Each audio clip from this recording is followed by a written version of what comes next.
Mayday. I mean, AJ. Same thing. Chi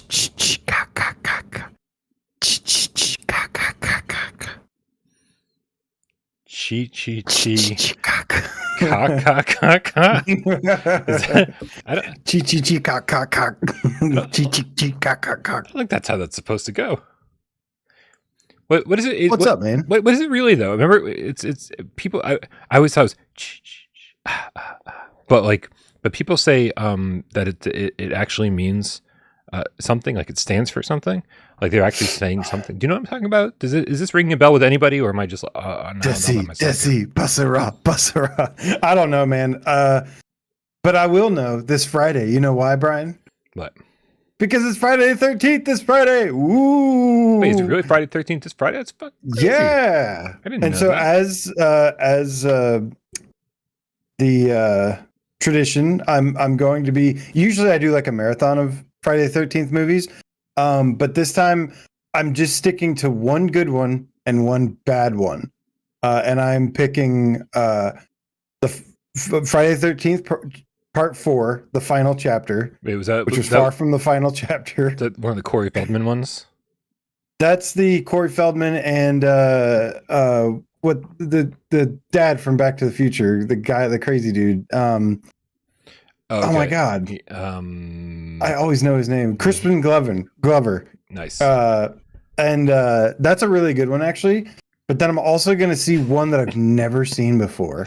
Rody in the chat says there's good ones.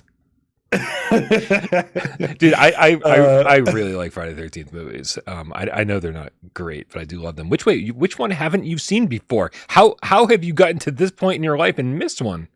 I haven't seen like Jason Goes to Manhattan or whatever.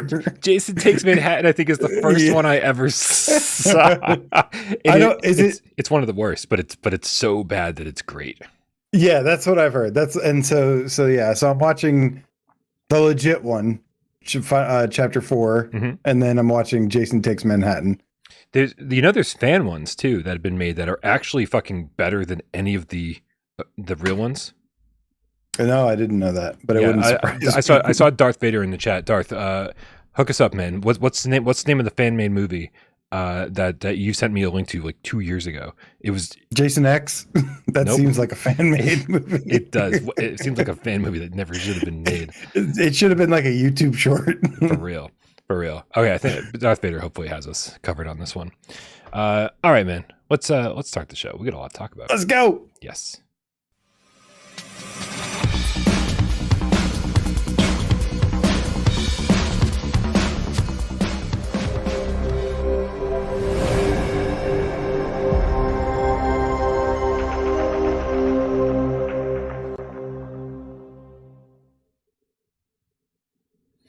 This is PSVR GameScast Live. We film live every single Monday, Wednesday, and 2 Eyes Friday right here on PSVR without parole. It's YouTube. So we do it rain or shine. Probably also do it when it snows out. There's got to be other horrible weather conditions that we do this in. 6 p.m. Eastern, right here on YouTube. If you wanted to listen to this thing on an MP3 format, podcast, such stuff, there's that too.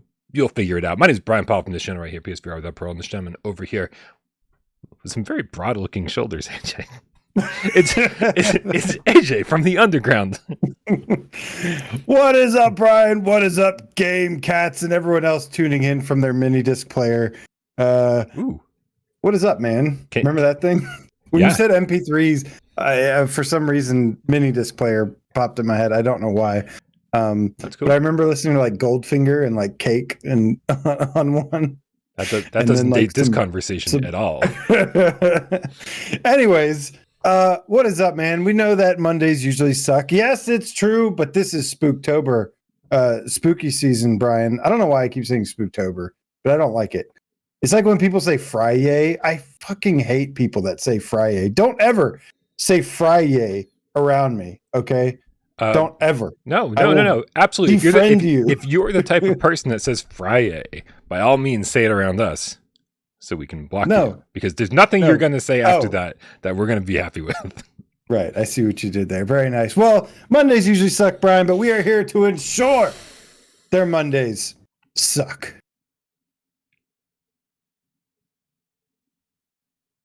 That's all I got. Just a little bit less. Psych. I never know what to do. I never know if I should go like close up on you. I don't know if I should also do it. I don't want to infringe on your catchphrase. Okay, hold on. Analog Heart banned. Smoke them all up banned. Oh yeah, moderators, get on this shit. Anyone saying Friday in the chat? We're not gonna have any viewers left, AJ. GC the diet. Why is she not banned already? Double banned.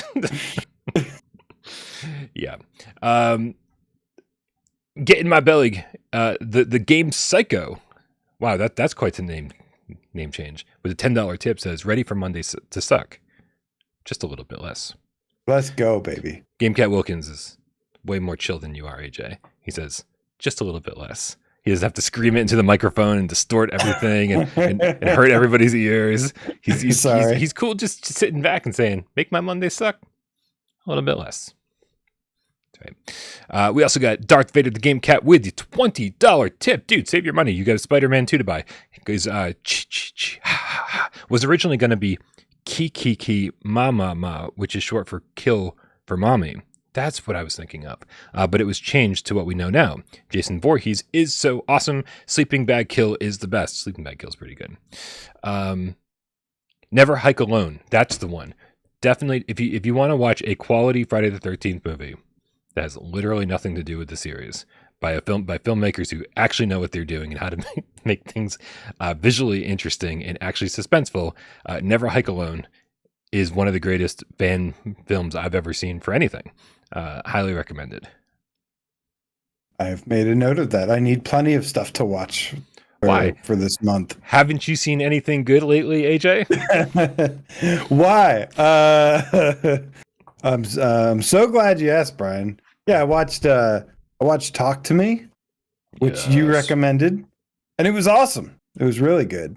I need more horror movies, so make sure you join our Discord and post in there. The other one I watched was called No One Will Save You, and it sucked. Avoid. Oh wow! Just straight up, it sucks. It was not good. It was not good. It was bad CGI alien chasing a girl for an hour and 30 minutes, and it was dumb. It's so funny. Every time people complain about CGI, I'm just in my own little universe being like, I've seen a lot of bad movies or a lot of movies that I'm not thrilled with. I almost never recognize when CGI doesn't look good. People are always pointing this out and saying, "Oh yeah, terrible." I don't fucking even notice. This was I didn't have any problem with the CGI and No One Will Save You. What's that? Oh yeah. What? Nothing. Gamecat Chicago says Barbarian. I haven't seen Barbarian. That was already on my list, but he reminded me, so I've made a note. That'll be what I watch next. Yeah, man. I don't usually notice CGI either, but it just really stuck out like a sore thumb here for me. And it can when it's not done right. Like horror movies really look so much better with practical effects. Horror movies in particular. A lot of things can get away with it, but horror movies is a tricky one. Yeah. Yeah, No One Can Save You. I mean, I guess minor spoilers for anyone who hasn't seen it. Its thing is that there's like no dialogue in the entire thing. And after a while that started to bother me. I was like, they're leaning so hard into this that there are points where there should be people talking and they avoid it to kind of keep up the thing that they're doing. And I'm just like, I don't know, man. Like this doesn't seem necessary. What's the point? And it just doesn't let up very much. So I still have only seen the first half of it. But you're telling me it's not worth going back and seeing the other half. I texted you and I said, I'm about to check this movie out. And you were like, that movie is exhausting. Exhausting. That's the word I used. I was like, exhausting? Yeah. I was like, but then I saw it and I completely understood. I was like, I get it. This movie is very exhausting because you're just like, it just kind of, I don't know. It's just like, what's the point of all of it? Yeah. It's just most movies are like, it's nighttime, now it's going to be scary, and then the sun rises and everything's cool for like 10 minutes, and then the sun goes down and everything's scary for 10 minutes. Like there's these ebbs and flows, and no one will save you. It's just all scary all the time. And I do think that this is something I've been saying for years, is that when everything's scary, eventually nothing's scary. And I think that you've got to let people let their guard down partway through the movie so that they can be scared again. Instead, it's just just they keep throwing shit at you, and then no one ever has a chance to let their guard down. So, yeah, it wasn't scary at all, from start to finish. But yeah, go watch. Talk to Me though. That was really good. I saw somebody in the chat say Cobweb is worth a watch, and I apologize to whoever said that, but no, it's not. I was anxiously anticipating Cobweb. I think it was Bogey Cat. Is that who said that? Is that the knocking one? Isn't that every movie? The kid that hears like knocking in his bedroom or whatever? Yeah. Okay. Yeah. It basically, so much of that movie, it just feels like every other movie I've ever seen. And I think you might have said this, AJ, about it, that it does everything worse than every movie that it rips off. Okay. And it just, I was just not a fan whatsoever. Like I was bored during a horror movie. You shouldn't be bored. You should be on the edge of your seat or like hiding under your blankets or something. Talk to Me, I thought was good. I thought that was some great storytelling. Some really graphic moments. It was a lot of fun. Yes.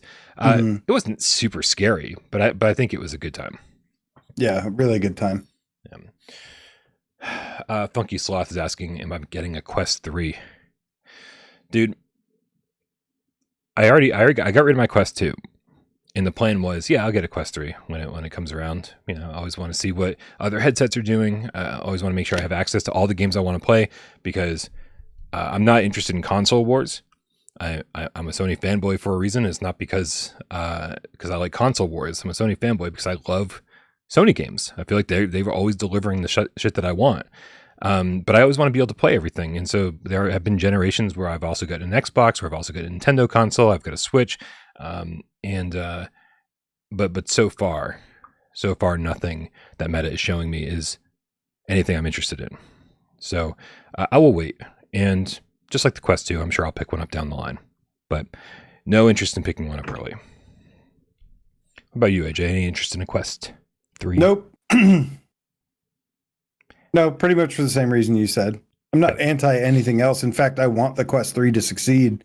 But at the same time, it's like, I like the gaming experience that PlayStation usually gives me. And if I were to buy anything else, like I'd get a Nintendo, because I've always loved PlayStation and Nintendo. And I feel like I'm missing out on a lot on the Switch probably. There's a ton of great stuff to play on the Switch, and so many like unique experiences. I know I've talked about Tetris 99 at length before, but then they released F-Zero 99. It's like playing the original F-Zero Super Nintendo version against 99 other players simultaneously. It's bonkers, and it's like so ridiculous that you can't help but laugh while you play it. But I mean, and that's just the free stuff that you get with the online service. The Switch is amazing.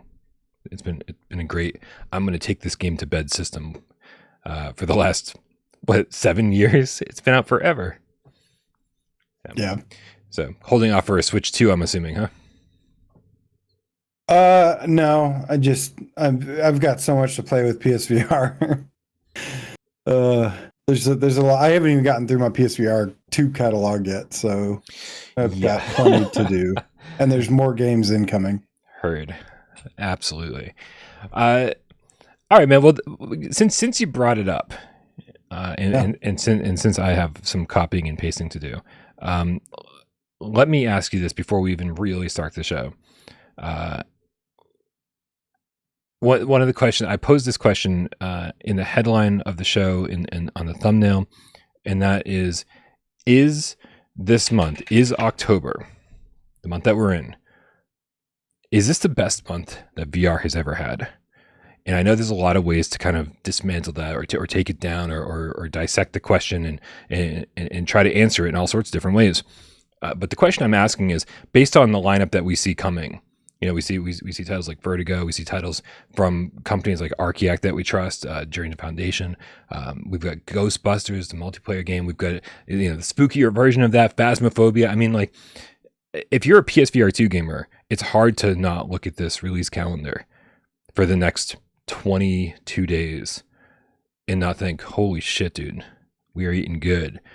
This might be the most impressive lineup I've seen on any single VR headset in such a short amount of time ever. Agree or disagree? On paper, I would say this is the best month since launch. Yeah. Just because of how stacked it is. But obviously, we never know what's going to turn out to be really good and really bad. And quite frankly, I don't know yet. It could be amazing with some, high profile games like Vertigo 2, like the Foglands, like Propagation Paradise Hotel, like Madison VR, Happy Funland, the Seventh Guest. The list goes on and on and on. Ghostbusters. On paper, yeah, it could be, I think, the best month since the launch for sure. Hold on. The best month since the PSVR 2 launch for sure. Yeah. And so I'm asking you to take that a step further. Has there been a month in VR history? Obviously our jam is the PlayStation VR. So let's just focus on that. Has there been a better month for PlayStation VR 1 even? If, we're assuming that most of this is going to go according to plan. I'd say the best month of VR ever was probably October of 2018. Swordsman? When we got 2018? No, it's further back. That was 2019. The best month for me historically, I guess, off the top of my head, just real quick, Astrobot, and which, by the way, his 5-year anniversary of Astrobot Rescue Mission was just a couple days ago on the 2nd. And wasn't it amazing that Sony celebrated by announcing another Astrobot VR game? I mean, they couldn't have done things any better. Congratulations, Sony. You really didn't fuck this one up. They also originally announced it in the PlayStation blog, but the original game. But during E3, by the way. But I'd say that was Astrobot, that was Firewall Ultra, that was Tetris Effect. Okay. And I think there was another one. But that month was insane, and that month skyrocketed PSVR at the time. So yeah, I would say that's historically the best month ever, because those were amazing. And do you think that this month has the potential to beat that? Beat that? If everything turns out to be good. If everything turns out to be good, I'd say it gets close to it. I don't know if it beats it, because while this is basically more potential, like good content, there's not many things that are as memorable as, Astrobot and the original Firewall and a big, one of the oldest games of all time, oldest games of all time in Tetris Effect. I don't remember what the other thing was, but there was something. There was like a bunch of other stuff, but I think it could, but I don't know. When you don't have like these memorable IPs like those, sure, it's going to be a little tough. Sure. Yeah, I mean, like it's funny too, because like we're looking at this month and being like, man, like there's a lot of stuff ahead of us. We're almost a third of the way through the month already. It's October 9th. And it so far hasn't been like a crazy memorable month. Sure, we had Ghost Signal that was really great. And we had a bunch of PSVR 1 remasters. Red Matter turned out to be great. Pixel Rip, all this shit. And even Gazzlers, which I don't love. Well, we can talk more about Gazzlers if you want to in a minute here. But I don't love Gazzlers, but at least like I turn on the game, everything works fine. It looks nice and clear, and it looks really nice. And if that game does hook you, then there's you're going to sink a lot of hours into it. Obviously we got Angry Birds coming out tomorrow. I don't want to talk about Blink in the Vacuum of Space. That game pisses me off. Propagation Paradise Hotel is on Thursday, I believe. Tennis Encore is next week. Seventh Guest, Vertigo 2, Very Bad Dreams, Ghostbusters 2, Journey to Foundation, Happy Funland, The Foglands. Journey to Foundation, yeah. I mean, this is amazing. Colossal Cave should be out this month. Madison VR should be out sometime this month. Phasmophobia leading up to Halloween, and then Box to the Beat, which, you know, I know that you and I don't care too much about, but, you know, a nice little fitness game. It's sort of just the cherry on top of a fucking caramel fudge sundae. Yeah, there's been some really good some games so far. I think if you had like maybe like some of the AAA hybrids or something thrown in there, it's like, yeah, this would easily make it the best month, because, you know, the big game and then all the supporting cast games would just be like awesome. But really, in all honesty, I don't know if even at this month, even if every single game turned out great, which, you know, is probably not going to be the case.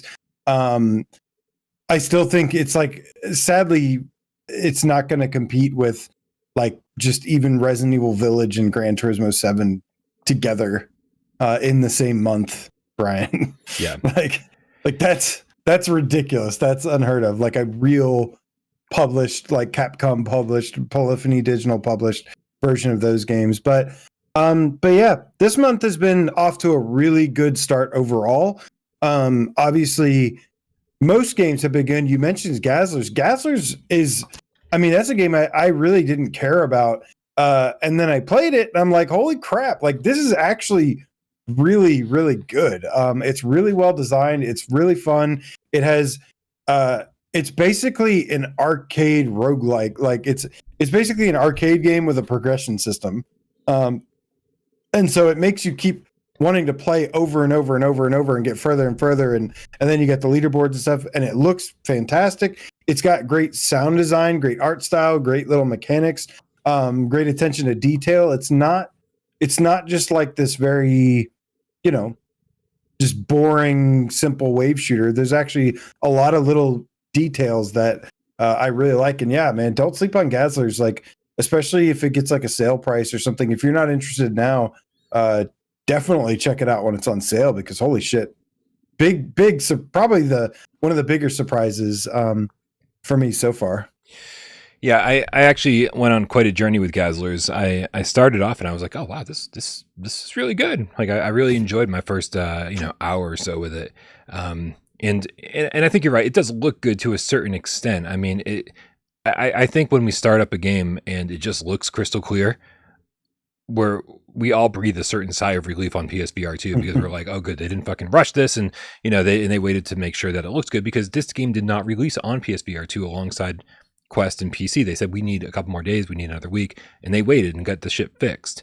And so it looks good, but I mean, honestly, this is about as bad as VR games should look, I think, like on PSVR2. It's very, very simple art style. There's only the 3 biomes that I've seen are just, you know, very... Yeah, it's kind of minimalistic in like the biomes or whatever are kind of minimalistic, but there's a lot going on in there, and it's pretty cool. There's a variety of vehicles and enemies and weapons and upgrades and all sorts of stuff that really add to it.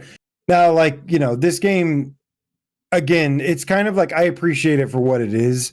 Like you throw this up against anything else, you know, a bigger title, and like, yeah, it's like, well, I'm gonna probably recommend that thing. But for what this is, like I said, I just, you know, I think people shouldn't sleep on this. And there's been a couple others, like obviously Ghost Signal turned out and it was fantastic. Yeah. That for me is completely the opposite side of the pond. That is like just like pretty much perfection. Yeah. And then there's been some great releases, and then we got, but see, this is where I'm not fully confident in this month just being the best month ever for VR, because we got something like Project Wingman, which I've now gone back and had the chance to finish. And, you know, like, I don't know, man, there's a lot of people complaining about, well, it's not the full version, and rightfully so. That it's not the full version, that it's not the, you know, just the game converted to VR. They say there's 6 built for VR missions, but they're really just like, there's nothing special about them. Like it's literally just, yeah, you can play them in VR, but there's nothing really very special about it. But my biggest complaint at first about Project Wingman was that it was like, there's no HOTAS support. And I stand by that too. I'm like, this is like such a backbreaker for this game to not have HOTAS support. But I actually kind of stand with the people now saying that, you know, complaining about, you know, the 6 missions, because it does not, for $30, it does not feel like it justifies a $30 price tag. I actually enjoy the gameplay and stuff, but there's just not enough content to justify that price tag. Right. If you're not playing the flat screen stuff and the VR stuff, then, you know, but I think most people would be interested in playing both. Maybe. I don't know. Maybe not. I mean, I only bought it because I wanted to play it in VR, and so I'm not most people. But but yeah, I mean, when you look at the whole package, it probably is a decent price for what you're getting. And also, I think somebody posted in our Discord that they had emailed the developer Humble about the HOTAS support, and Humble responded saying, "Oh yeah, thanks for your question. To answer, yes, Project Wingman has HOTAS support." I'm like, what? So did anybody try it? Like, or did we just hear that it didn't have it, and so nobody tried it? Somebody must have tried it. I actually haven't tried it myself. I was just told that it didn't have it, so maybe I should try it. Yeah, because I would feel stupid if it does. Yeah, well, you know, either that or even the publisher doesn't know what's going on with this game. So yeah, one or the other. So you finished all 6 missions. Based on those 6 missions alone, what did you think? Like I said, I like the gameplay. I like that kind of gameplay or whatever, but it's just not enough, man. It really leaves you wanting more, and it tries to mix things up a little bit, but it's just not enough, man. It feels like kind of like a long extended demo or something, and it does not feel like a full game, not even close. It feels like the first couple missions of a full game. Yeah, is basically all it feels like. Crumb Colossus in the chat does back everything up and says that he tried HOTAS, no HOTAS support. So so yeah, even the publisher has no idea what's going on with this game, which is not promising. Yeah, I would usually try myself, but I saw multiple people saying it didn't, so that's why I didn't try it. Yeah. Here, you know what? Real quick, I want to make sure. But you know, the thing that I will point out is that people were complaining about the amount of content with Green Hell VR and with Project Wingman.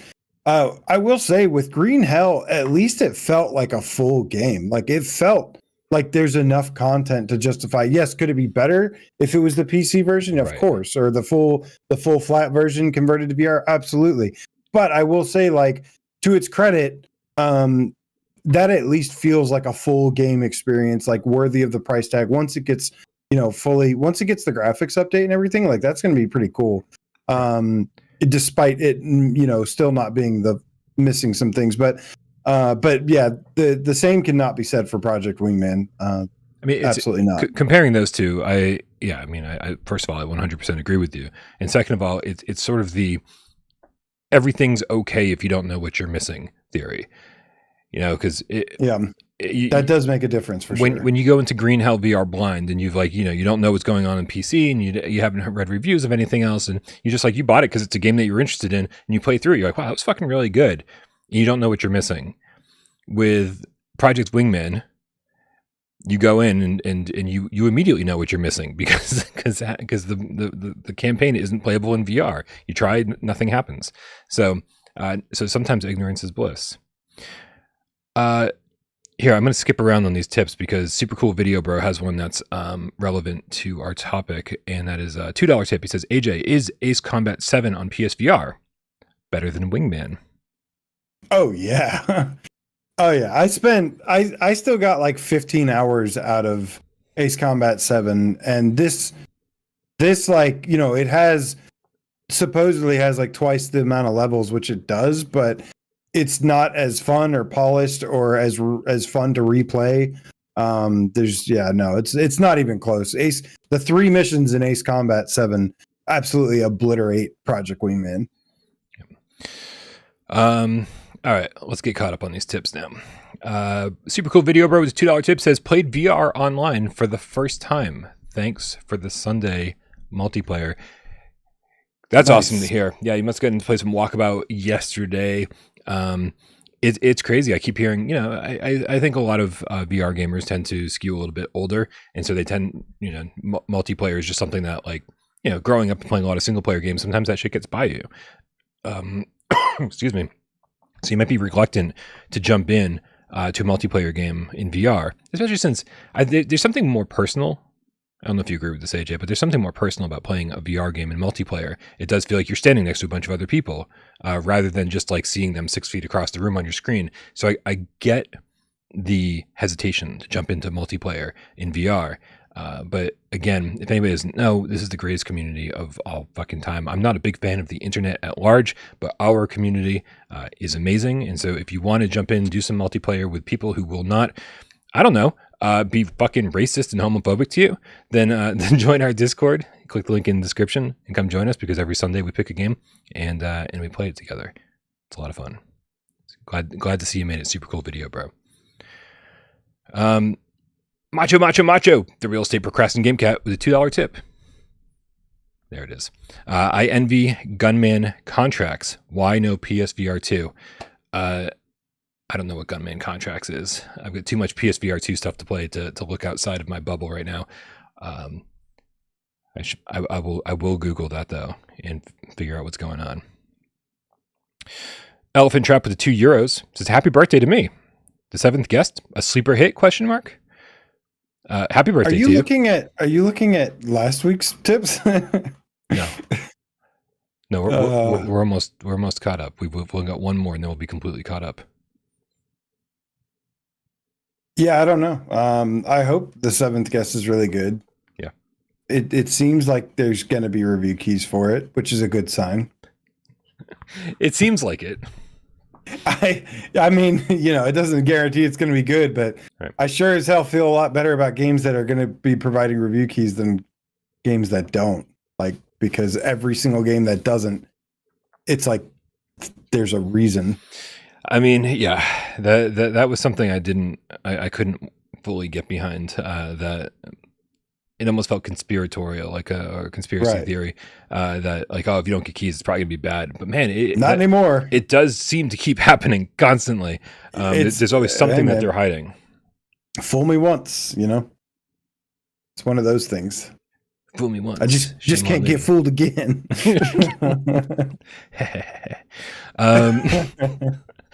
Super cool video, bro.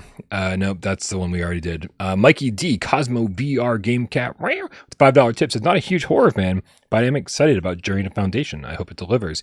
Mikey D, my question for you is, are you excited about the Foglands? Because Foglands, I want to know, like, are non-horror fans, like, it doesn't look like a scary game, but it's a game that's releasing on Halloween. It kind of has like a spooky vibe going through it. I'm wondering if a big spooky vibe going. I'm wondering if non-horror fans are interested in it, just because it looks like a cool first-person shooter roguelite. Just curious. Yeah, I don't know. It might be too scary for some, but I saw your interview with Sam over there. It was great interview, and it was awesome for him to be super transparent and talk about the game. And honestly, it made me more excited for it. Knowing that there could be some things that, might slightly bother me here and there, or it did cause a couple things I'm a little concerned about, but it still actually made me more excited for that game. And at least now I'll kind of have my expectations set a little bit better for it. Yeah. Agreed. Macho's following up the last tip. Another $5 tip says, you don't know gunman contracts. You're a VR fraud, Brian. LOL, but let's play over under. I'll start over under 3. How many shit launches are we getting out of the October releases? Oh Jesus! I don't want to play this game, Macho. I don't want to play because I think most people here know me as pretty optimistic, and I always try to look on. I mean, not in my life, but as far as games go, like video games are like I think a shining spot in the world for me, something that really distracts me from all the nonsense that goes on outside in the real world. And like I want every game to be good. And I don't want to sit here and start hoping or guessing even. But like, I think 7 of the next 20 games are going to be bad. I think that would break my heart a little bit to even have that conversation. So AJ, what do you think? How many of these games are going to be shit? I have no idea, man. I have no idea. I could see Phasmophobia having some problems, and and I could see maybe. I don't know if I'm comfortable saying Ghostbusters because it's made by End Dreams, but I don't know. It seems kind of underwhelming. I mean, but shit. Like, I mean, I could see it being history would show us, Brian. Yeah, it's always the ones you expect to be good or bad, and the ones that you expect to be bad end up being really good. So. No, that's just you. You judge everything based on. I didn't think Gazzlers was going to be good because it looked cartoony. That's right. You. And I thought Hellsweeper was going to be good, and I thought Project Wingman was going to be. But good. Hellsweeper's been good since launch. Like, even, what are you talking about? They had to clean up the graphics, but it was still a fun game, dude. I played that. I played a lot of that on launch day and really enjoyed it. Crap. It does look better after they patched it, but it looks like a. Yeah, I don't know. It still looks like a PlayStation VR 1 game, and like I want to see it looking as good as the PC VR version, which apparently we will be getting. Constant graphical improvements. At least one more this year and another one next year. Again, it would make a difference if I had never played Sirento, but I have played Sirento, and like to me, Sirento is still the superior game at this moment. Mm-hmm. I can't do it, man. That's like that, like Hellsweeper is like my dream game, and I refuse to play it in its current state. Even if the gameplay is good and stuff, which is usually enough for me. Yeah.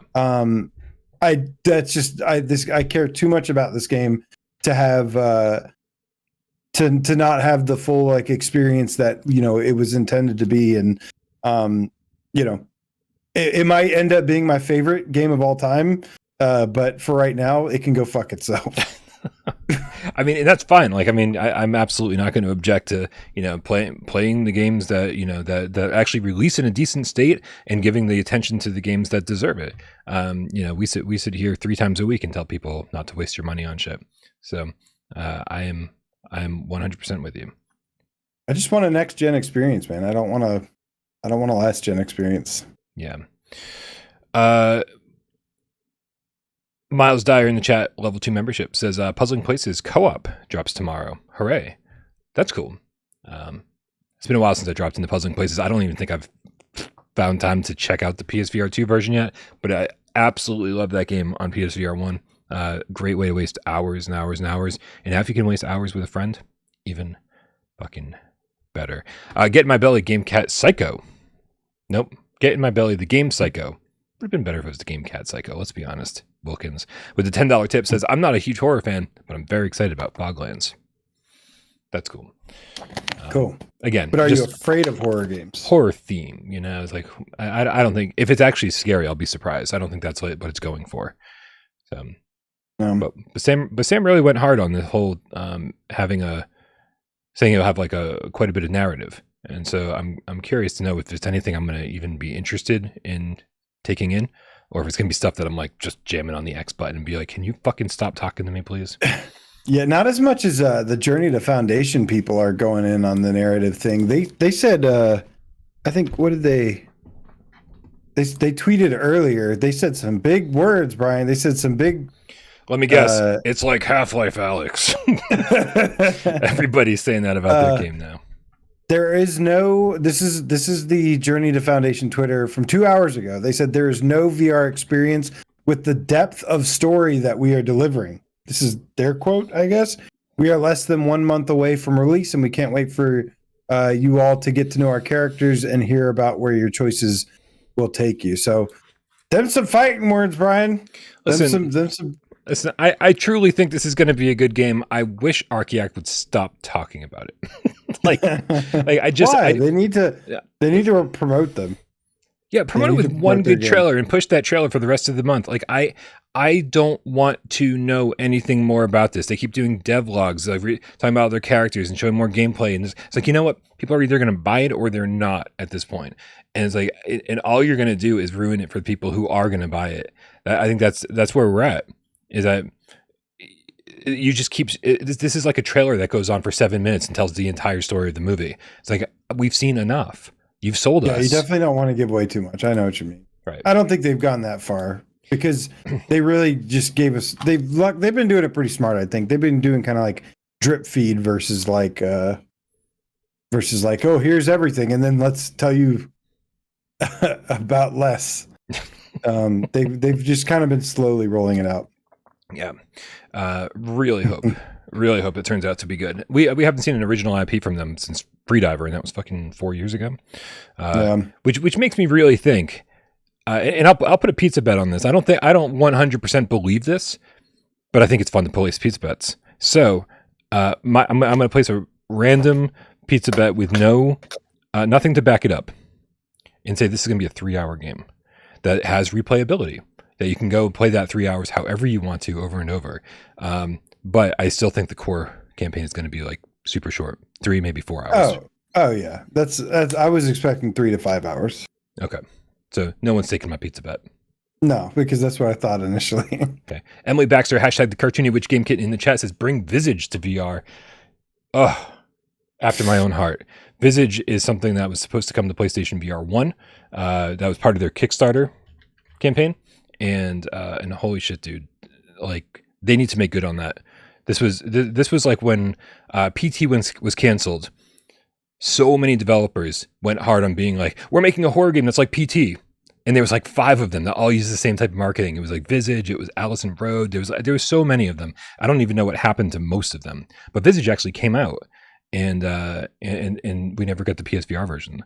So really hoping that Visage turns out to be a PSVR2 game at some point. Not that Sad Square responds to my DMs anymore, because I keep talking shit about him. Probably. The chat is pointing out, Brian, that the devs have said that Foundation is 6 to 8 hours. So you know what else, 3 to 5 hours. you know what else devs have said? they said no one will be disappointed with the length of Fract. That was the word we got. They said people will be very satisfied with the length of Fract. And so take that however you want it. All right, man, I'm going to read a couple more tips here, and then we're going to start the show. It would be nice if it was like, 8 hours, but I doubt it. 8 hours would be great. Danarama Pajama, the geeky game meow, with the 5 quid says, I'm with you, AJ. Installed Hellsweeper 3 days before release. Won't even load it up until I know it looks good. So he's also not giving it a fair shot. That's good. You guys form your own little group over there. Oh, that's we fine. just won't talk to you about Hellsweeper. I'm sorry, we have standards. Oh man, the button press and joystick moving spooky friend with the $5 tip says, as someone who has progressed far into Hellsweeper, I can confirm it may look bad, but it's so damn fun. I would definitely recommend. There we go. Nope. Yeah. Also, I'm not touching it. To give a little more credibility to AJ and Danarama, to give a little more credibility to your camp, I will say there's no harm in waiting. Like, that game's not going anywhere. It will only get better if you wait to play it. So unless you're trying to review it or something, why rush? Danarama Pajama, the geeky game with the 5 quid says, I'm too scared for Resident Evil, for example, but Saints and Sinners was fine for me, so I expect Foglands to be even easier. Yeah, that's the vibe I'm getting. I again, looks creepy overall, but I don't think there's gonna be like jump scares or anything. Zombies crashing down doors in front of you. I don't think that's happening. Okay. Get in my belly, the game Psycho with the $5 tip says, not afraid. I grew up watching them all. It's just really hard to scare me now. 51 years of horror. I'm so glad I'm not in that boat. I'm so glad that horror still scares me, and I've turned off movies halfway through because I'm in my apartment alone at night and been like, I just don't think I can fucking watch this until tomorrow. And I love that feeling. I love it. And then we get Darth Vader, the Game Cat, with a $10 tip, says, Visage was so scary for me flat screen that I couldn't finish it. I imagine how scary it would be in VR. That's right. I remember you were playing that when it came out. And I was jealous because you got to play it. And here I was sitting around going, hopefully they'll have a PSVR version of it. I feel like, AJ, they should make a doll out of me, like a little plush Brian Paul, and with a string that comes out of my back. And when you pull the string, it says things like VR make everything better, or like, or why doesn't this game have foveated rendering? Pull the string, it's like, I hope BioShock comes to VR. I was thinking BioShock in my head. Every so often, I realize that that GAMESCAST is made up of me saying the same 10 things over and over and over for the better part of half a decade now. You pull the string. Resident Evil 7. The best game ever. Yeah, absolutely. All right, AJ, it's time to start the show. And as we do every single Monday, 47 minutes in, we like to thank a whole group of people that did something special, don't we? That's right, Brian. We would like to thank those who support us in another way by changing the name to something Gamecat, something Gamecat related, or something Gamecat adjacent, as you and something Gamecat adjacent like to say. And this week, we have 5 new Gamecats to welcome to the Gamecat Dojo. Starting with Serial Killer, the Spooky Gamecat. Oh, he's so spooky. Bing. Oh, crap. I didn't actually lay these out, so they're just going to appear wherever, in whatever size I feel like. Dude, Serial Killer changes his name every single week. We didn't do a Gamecat name change last week, but he still reminded me. Don't forget about me this week. We've also got Phil Pee-Pee, the Gamecat. Hold on. Bing. Do you gotta go Bing. Potty, Phil? Bing.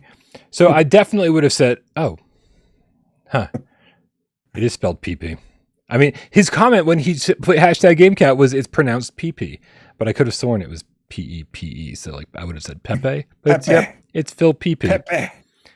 But we've also got you don't want to try to figure out what's going on here. What the fuck? Okay, we've also got not sure undead Brondo Cat. Bing. It's what undead plants crave. Man, I will say I really do like the Halloween name changes. I still haven't found my name, and I'm running out of time. I got to change my name on Discord ASAP. So if anyone's got good suggestions, fucking let me know. Halloween's on a Tuesday.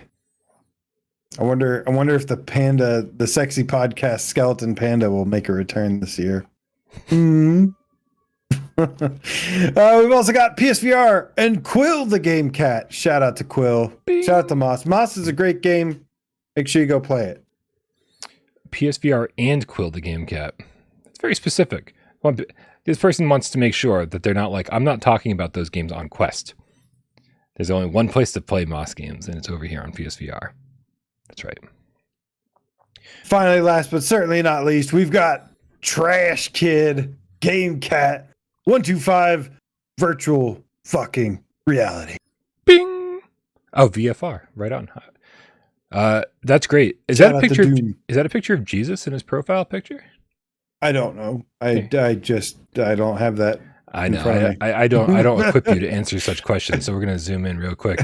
This it looks like Jesus being like kind of sad about something.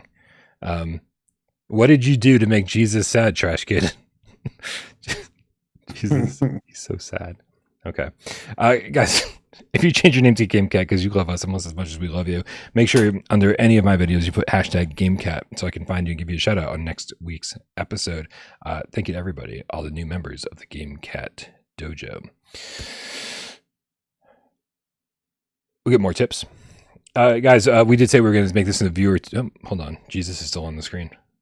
There we go. This is a viewer takeover special. Make sure you put your questions in the chat here, or if you want them to really stand out, leave them on Discord because I'll be checking that sporadically as well. But we have a pretty good one to kick off the questions with, don't we? Don't we? Sure. I don't know. You tell me. Yes, Brian, we do. We sure do. Good. This was definitely planned. Take it away. Oh, no, I can't do that. We don't have that? I don't know. Okay. Oh, you talking about the viewer takeover question? Oh no, I've got that right here, Brian. Sometimes I don't know if it's you or me, but now I'm suddenly realizing it's you.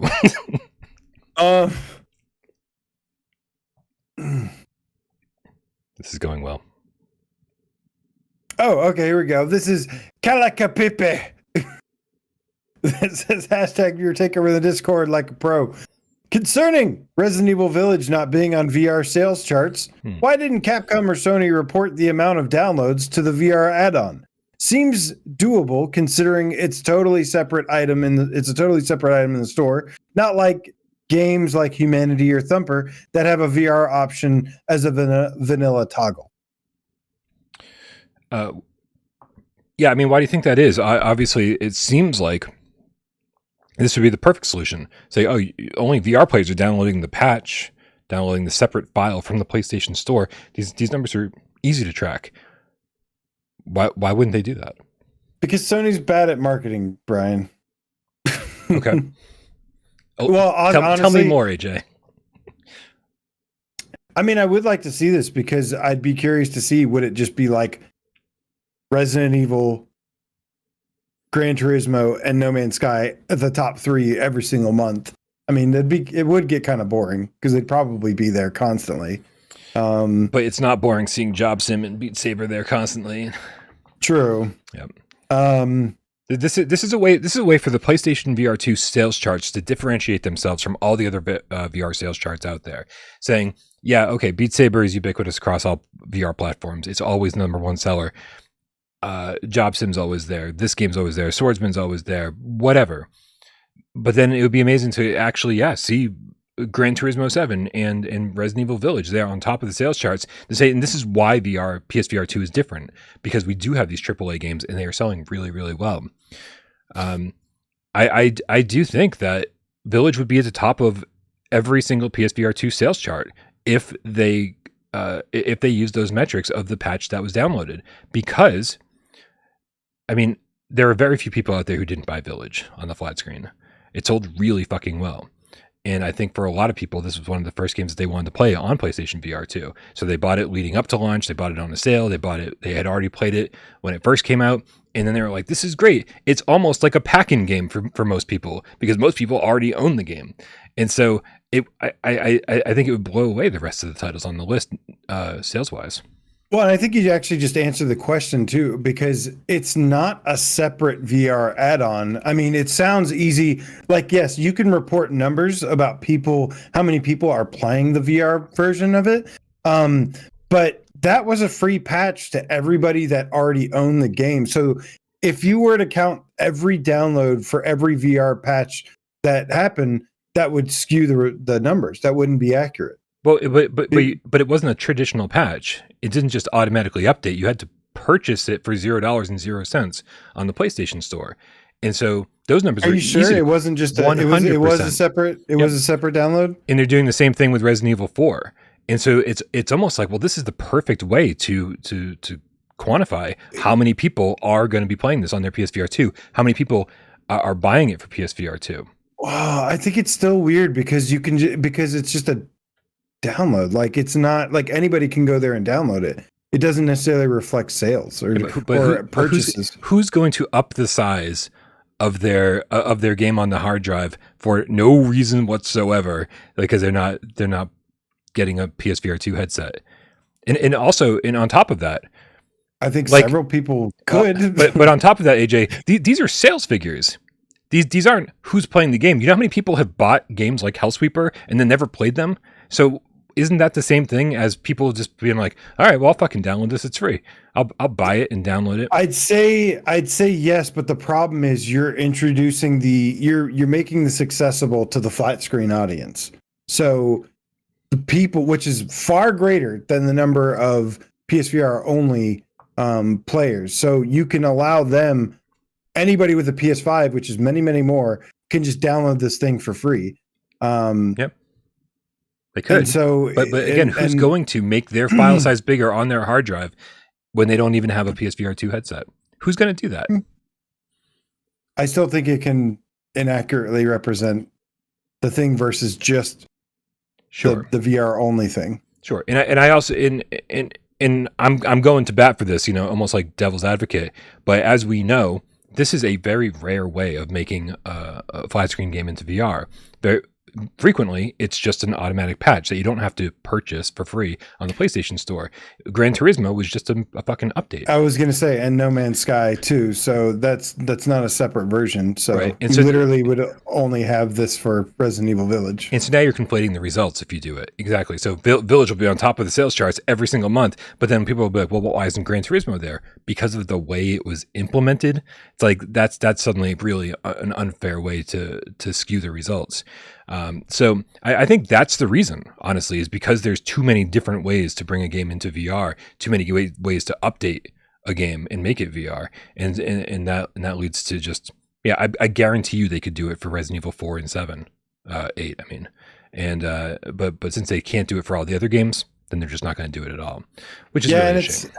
Yeah, and it's not completely accurate to begin with because it's only digital. It's digital only stuff too. So there are some games that have physical releases. We don't get numbers on those, and really you'd have to rely on the developers sharing those numbers versus like the thing. But it is something. At least it's something nice to go by to say like, hey, Crossfire was the most downloaded game in US and EU for September. True story. Which was awesome to see, really encouraging, considering that it didn't necessarily get a fair shake from some of the internets, and kind of I think I don't know, like it was weird. It had a bunch of people at launch that were unhappy with it, or saying that they were unhappy with it, and I didn't believe him. Like I didn't. Something didn't feel right, and this being number one on the charts just shows you that my gut was right. That there's a lot of people complaining about it, but it's still doing well, and I don't know. There's a lot of people playing it. Yeah. Anyway, it would be really nice to be able to rank all of these hybrid games in the future alongside of the VR only counterparts. But fortunately, PSVR2, maybe, yeah, doubtful, but whatever. Fortunately, Capcom, I think, does a really good job of sharing their analytics. I remember that I don't know if the Resident Evil 7 website is still up, but I remember it showing analytics in real time about the percentage of users that had played Biohazard in VR, and that was really cool to be able to just go to their website and see. Oh yeah. There's a number of PlayStation 4 gamers that have tried this out in VR. How cool is that? It's really good. Yeah, I do like that, and I do like the analytics thing. Like, I like how Steam, you can see how many, the peak concurrent players and how many people played it. Like, yeah, I like all that stuff. I wish there was more consumer accessible stuff like that for like PlayStation products, but no, they just kind of share their numbers whenever they do really well. Living Legend in the chat with the Canadian $5 tip says, "Sup, Gamecats. Ever run into an issue when updating the PSVR2 controllers where you accidentally update the wrong controller? I wonder what would happen." No, but I am glad you can update them wirelessly now. Yeah, because you used to have to plug them in. It's a big improvement for sure. Update the wrong controller, like the left one instead of the right one. Is that what he's talking about? I don't know. I don't think it would make a difference. I don't think that's part of the firmware that's updating. I don't know. That's a good question though. Hopefully the PlayStation would recognize that you're trying to update the wrong controller. Gamecat Chicago with the $2 tip says Brian Paul Pleshy would say, "Sirens on my end." That's a good one. That's definitely one of the lines. Yeah. Yeah, I still got to get a Sirens on my end t-shirt out there. I apologize. I've been promising that forever. Alejandro D. Catallergic Gamecat with the level 3 membership says, "Ever since The Exorcist scared the shit out of me when I was 7 years old, I've been fascinated with horror, but nothing had come close until I played PT and later the VR version of Resident Evil 7. Yeah. PT, Resident Evil 7, and forgetting something. Emily wants to play. Something. But those are definitely two of the most... Oh, Alien Isolation. Those are the 3 scariest games I've ever played. Yeah. Yeah, I think Resident Evil 7 in VR was a huge wake up call to me, being like, I mean, that was a game I had to take the headset off every 20, 30 minutes and just breathe, remind myself that it's just a game. Like, don't worry. Like, I mean, I was legitimately concerned that something was going to jump up and I was going to have a heart attack. I was like, that's how shaky I was playing that game for the first time. Mikey D Cosmo VR Gamecat with the $5 tip says, addendum, I do enjoy some horror, but it's oversaturated. Foglands looks promising. Lo-fi? Can't wait. By the way, I never got a Gamecat name change call out. Mikey D Cosmo VR Gamecat. Bing! I blame Brian. Definitely my fault. If there was an AJ plushie doll, that would be one of the things he'd say. I blame Brian. Pull the string? Yeah. I blame Brian. Yeah, Brian's would be like, I'm Brian Paul, and I love you all. And Siren's on my end. And I don't know. Hopefully we could get the rights to let me sing a little bit of My Chemical Romance song off key. This chlorophyll tastes really good. Oh, thanks for reminding me. Oh, man. Nihilist Ryan, the game feline with the $5 tip says, question, Ruins, oh, Jesus Christ. Ruins Magus or Tale of Onagoro, and why? You want me to go first or you go first? I would rather die than recommend either of these games. I would recommend Tale of Onagoro over Ruins Magus, because Ruins Magus sucks. The thing is Tale of Onagoro came out at the end of the PSVR 1 lifespan, where we're like, we're still getting PSVR 1 games. Like, it was, the platform was essentially dead for months, maybe longer. And then this game came out, we were like, oh shit. And so it was nice to have something to play that wasn't complete trash, but it was as average gets in my book, and I thought it was like a 6.5 type thing. Ruins Magus was a huge disappointment for me. Like, it was super bare bones. And you could tell that throughout the course of development, they tried to keep adding to it, but they couldn't get away from its bones. They couldn't get away from the structure that they had built from the get-go. So no matter how much they added to it, it just felt like you weren't doing anything. Yeah, I wouldn't recommend either one really, but yeah, save your money. I actually liked Tale of Onagoro, but that was on PSVR 1. Yeah. I don't think I'd like it as much on PSVR 2. Yeah, lots of good stuff coming. Silver Nexus in the chat says Arashi is coming. I attended a digital Arashi event the other day. And it made me not want to buy the game. I was like, this is not how you want to sell this game, guys. I'm worried about that one. I'm worried about my Haru. It didn't look any better than the PlayStation VR 1 version. It didn't look like, the sword combat looked like it had been mildly improved. But well, that's actually a huge deal if it's been improved at all. Mildly improved. Like, it was pretty fucking bad on PSVR 1. And so I'm just worried about our version, yeah. Yeah. So I mean, it just didn't it didn't look like enough of an overhaul. At this point, like, it better be a free upgrade, to be honest with you. Like, that's where we're at as far as I'm concerned with the level of upgrades it's received. I asked the developers, does it have foveated rendering? They said no. They said, we don't think it needs it. And I said, that's a bad sign. They said, I asked them what the frame rate was, and they didn't respond. So it's like, there's a huge warning sign as far as I'm concerned on Arashi right now. So, yeah, unfortunately, I love those people. Yep. But yeah, whenever they're hiding something, it's not a good sign. Yep. Let's see. Super cool video, bro, with a $2 tip says, is Aliens from Survios dead? It's a good question. They probably just I don't know. They probably just pushed back because they realized they could actually make a decent game. Yeah, I mean, that's my hope. That's my hope. The last time we heard an interview with the CEO, he was talking about how the Aliens, the VR game, is a spiritual successor to Alien Isolation, which I'm like, well, when they first announced it, they called it an action horror game. And if it, in no way, shape, or form should a spiritual successor of Alien Isolation be called an action horror game. Right? I mean, Isolation was all about stealth and Survival, yeah, building these tense moments, running around, guns blazing, killing hundreds of aliens is not what I would call a spiritual successor. So I do think they went back to the drawing board after hearing what people really wanted. Fingers crossed. Yeah. Because they were just like, we're going to show our game off at this convention. And then they're like, wait, our guy got COVID. And then they just disappeared for like 2 years. Sure he did. It's like, okay. Okay, I think we got one more tip. Ace Gamer Cats with $20 tip says, shut up and take my money. P.S. Where's my Gamecat hoodie with the new logo? Damn it, I don't even have a updated hoodie.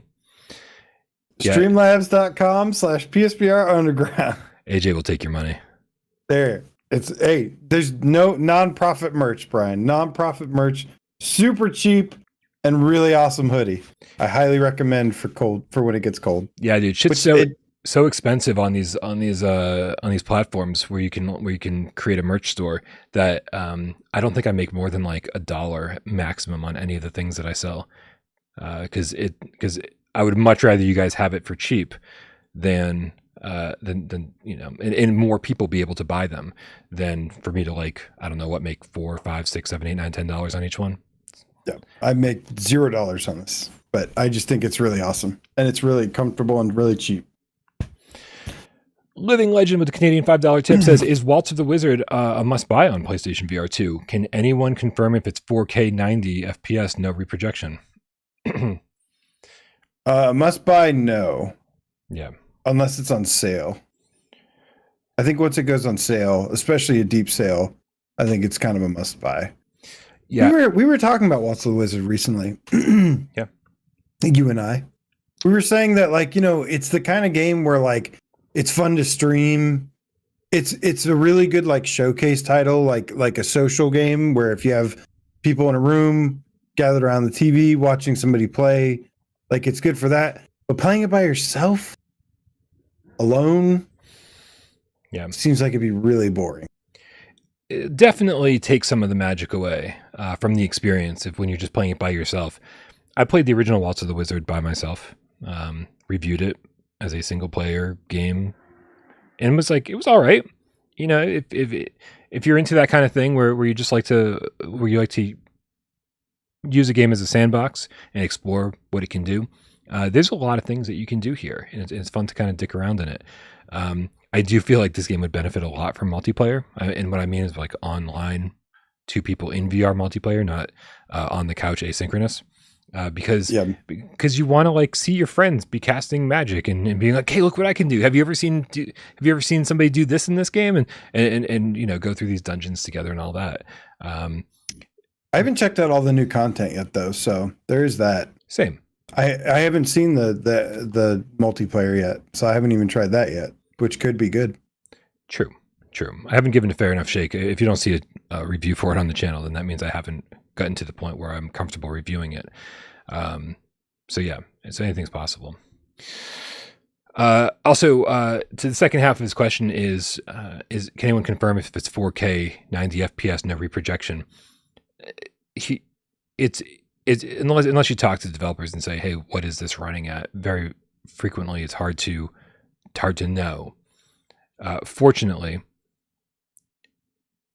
I go by, how does it look and feel when I get into the game? Does it look really clear? Am I seeing any reprojection? Is anything distracting me? Or is it just a fucking good looking, sharp game that runs smoothly? And I'm so happy that so many of the games I've been playing lately are just good looking games that are running at high resolution. I'm not noticing reprojection, even if it's there.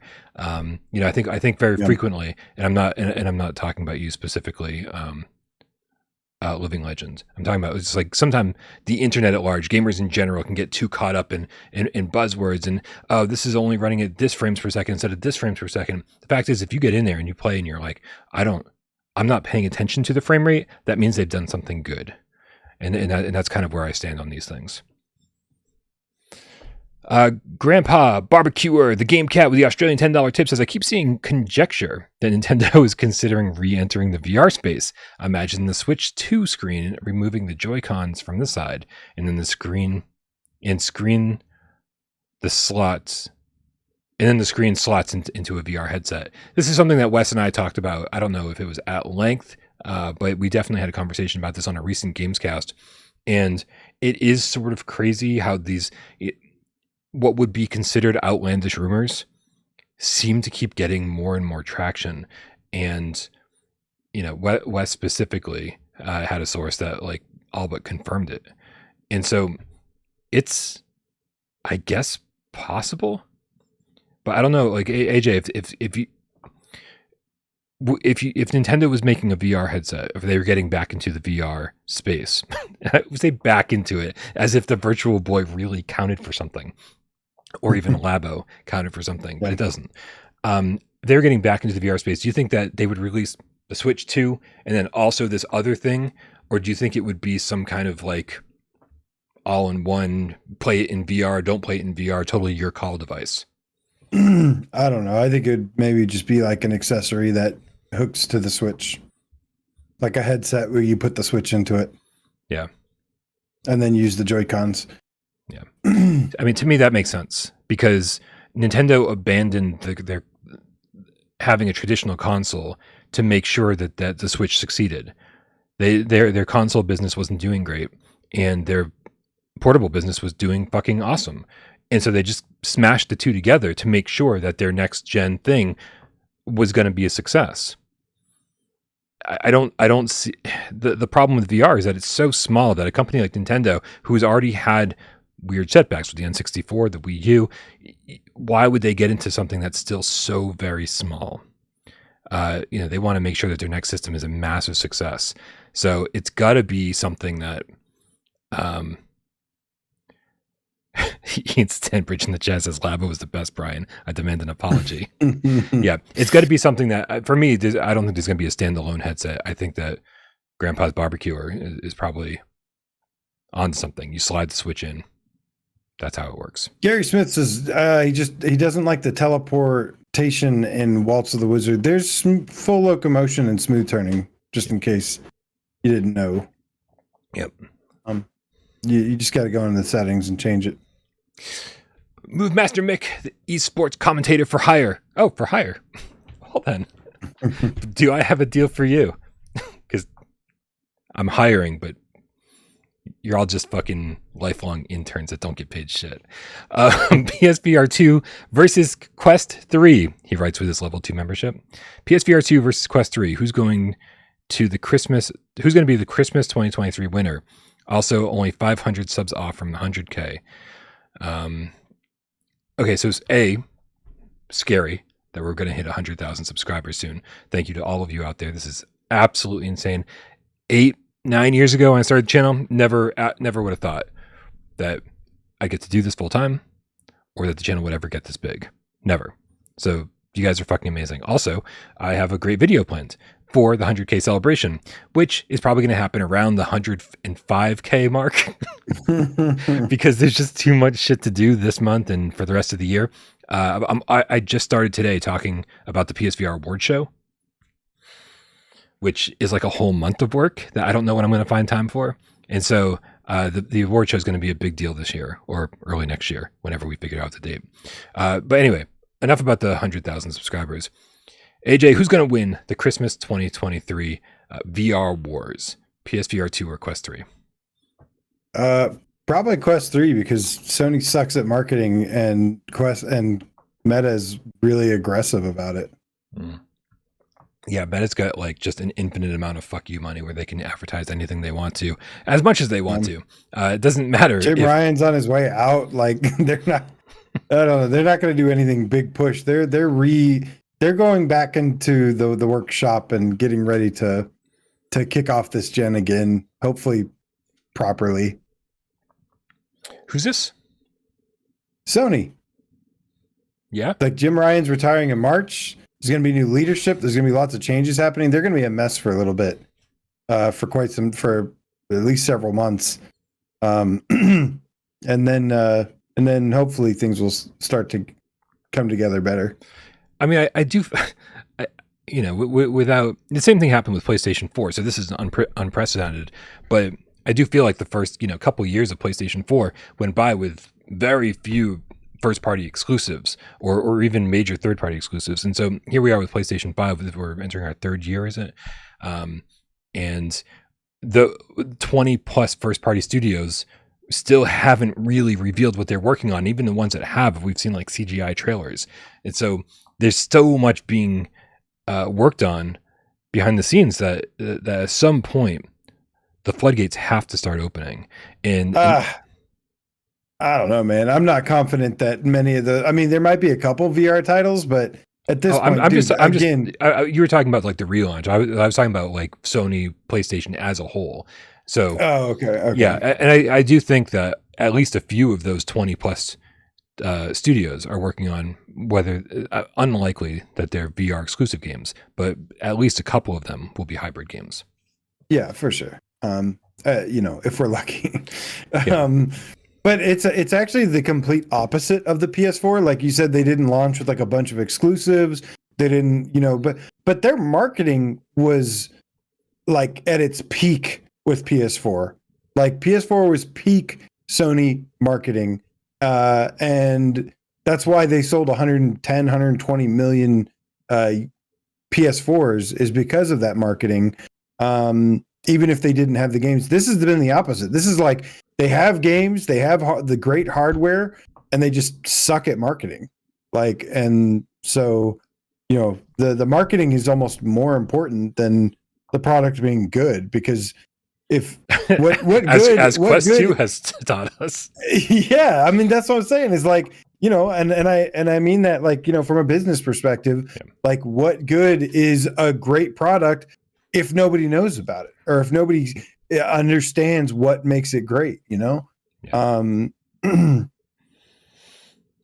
Yeah. Well, it will be interesting to see what happens. This is going to be PlayStation VR2's first holiday season. Like we are approaching its first holiday season. It's easy to forget that the headset came out this year. It's been out since February. And so we haven't really seen what they're capable of doing, what they're going to be pushing, how they're going to be pushing it. If they push it at all, I won't be surprised if there's like, oh, we just made a new trailer and we're showing it off on our YouTube channel, and that's it. So I don't know. I believe we are much past the point of giving Sony any excuses, because it was easy to give Sony excuses when every single PlayStation 5 that they were manufacturing was being sold. Like, well, who are you marketing towards? You're already fucking selling this thing. You're selling everyone that you can make. What's the point of marketing? But we're beyond that now. And there's absolutely no reason why they shouldn't be pushing it, saying why they, why people should be buying a PlayStation 5 this holiday season, PSVR2, the benefits of this over whatever the next Switch might be, over the Quest 3, over the Xbox, over whatever. Like, just because they're dominating in the console space doesn't mean they can just fucking sit on their hands. They need to do something. Yeah, I mean, if you're out of they said they're selling as many PS5s as they can manufacture. They were, yeah. Well, it would be a good idea if that's the case. Why don't you sell this other thing you have availability on? Seems like it would be a good idea, right? You mean a PlayStation Portal? Yeah, PlayStation Portal. Is that what they're... Yeah. Yeah. I guarantee you we get a big PlayStation Portal marketing push this holiday, and like they say nothing about PSVR 2. It'll get there. Give it time. Yeah, hopefully they get somebody in charge that actually gives a shit, and it'll get turned around. Denringer, the Gamecat with a $2 tip says, any chance Sony hires John Carmack? I mean, I feel like John Carmack can do whatever the fuck he wants at this point. That'd be amazing. I mean, it would be. And I mean, like, I think we'd all stand up and applaud and be very, very happy with that decision. If Sony was even courting him, if Carmack would even be interested in going to Sony, that'd be insane. I feel like Carmack could just fucking... It would mean really good things for VR, that's for sure. He could just take a nap for the rest of his life and just be totally cool. Like, I don't think he needs to do anything anymore. But yeah, that would be amazing. All right. I think we're caught up on tips. So let me hit up the viewer takeover channel. You guys have been amazing in the chat. It's been really hard for me to keep up though. So if you do have any other questions, feel free to repost them. Maybe I'll see them this time around.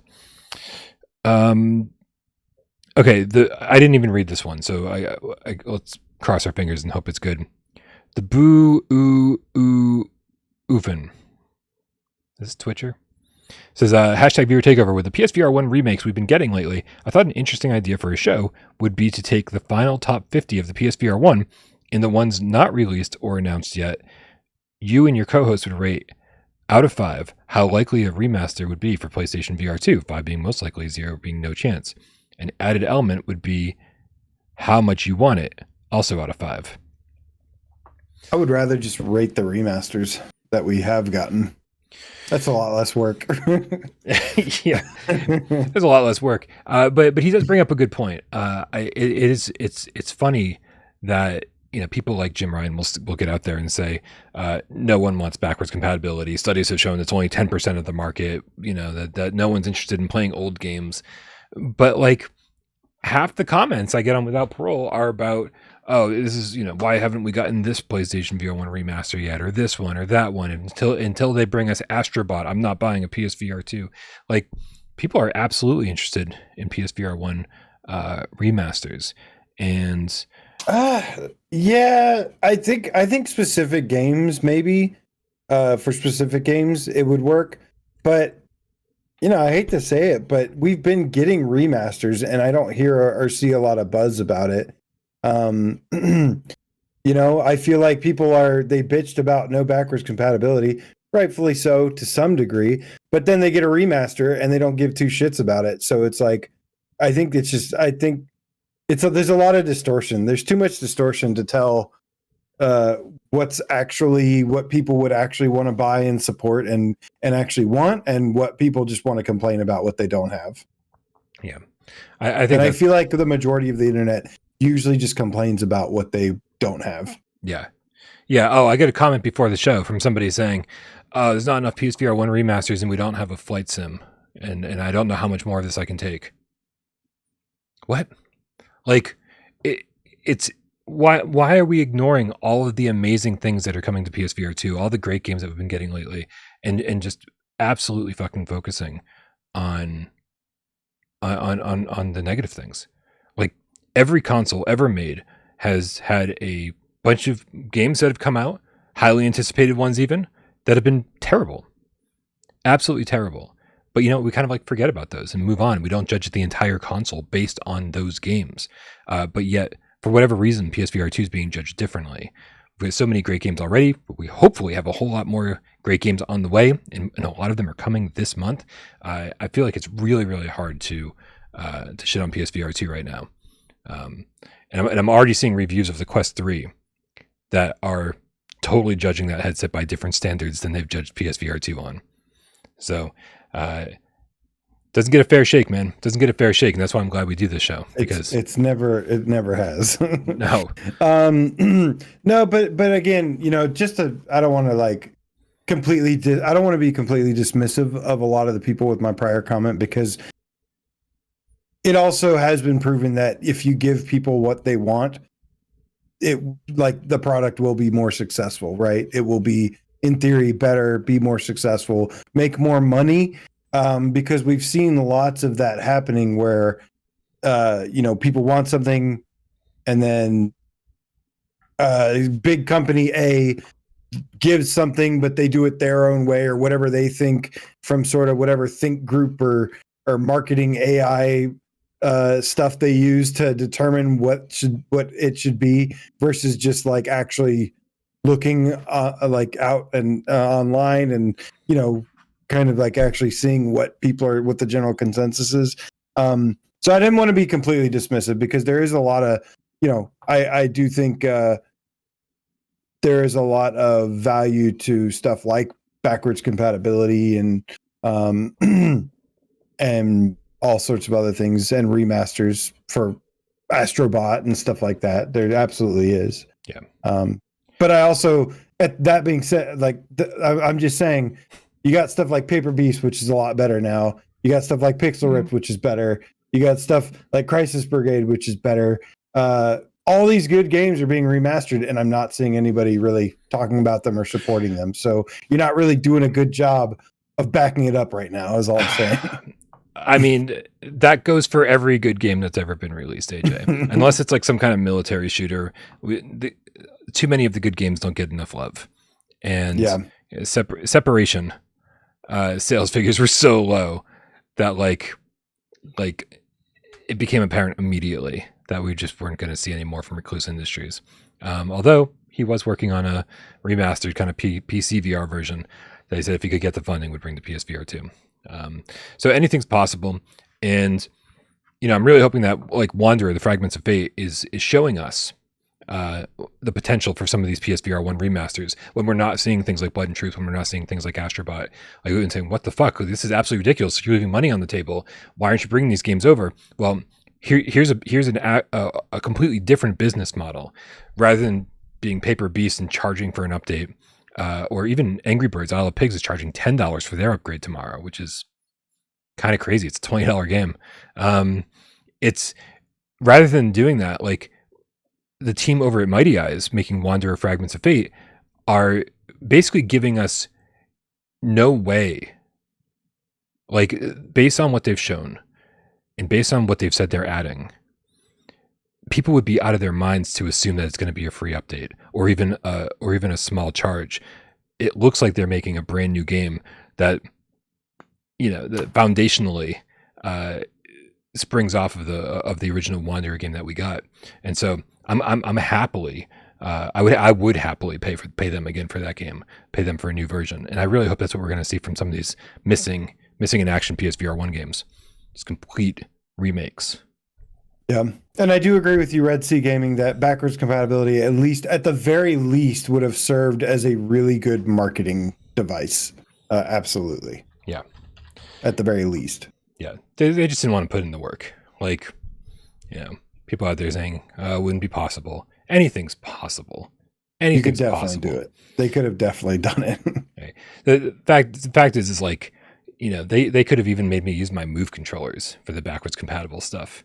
Like, totally. Make sure you keep your camera set up, keep your Move controllers, keep your DualShock 4, because you're going to need those to play these games on your next gen headset. Like, all right, heard. I'm just glad I still have my PSVR, because I am tempted to jump back into it at some point. There is such a good library on there. Yeah.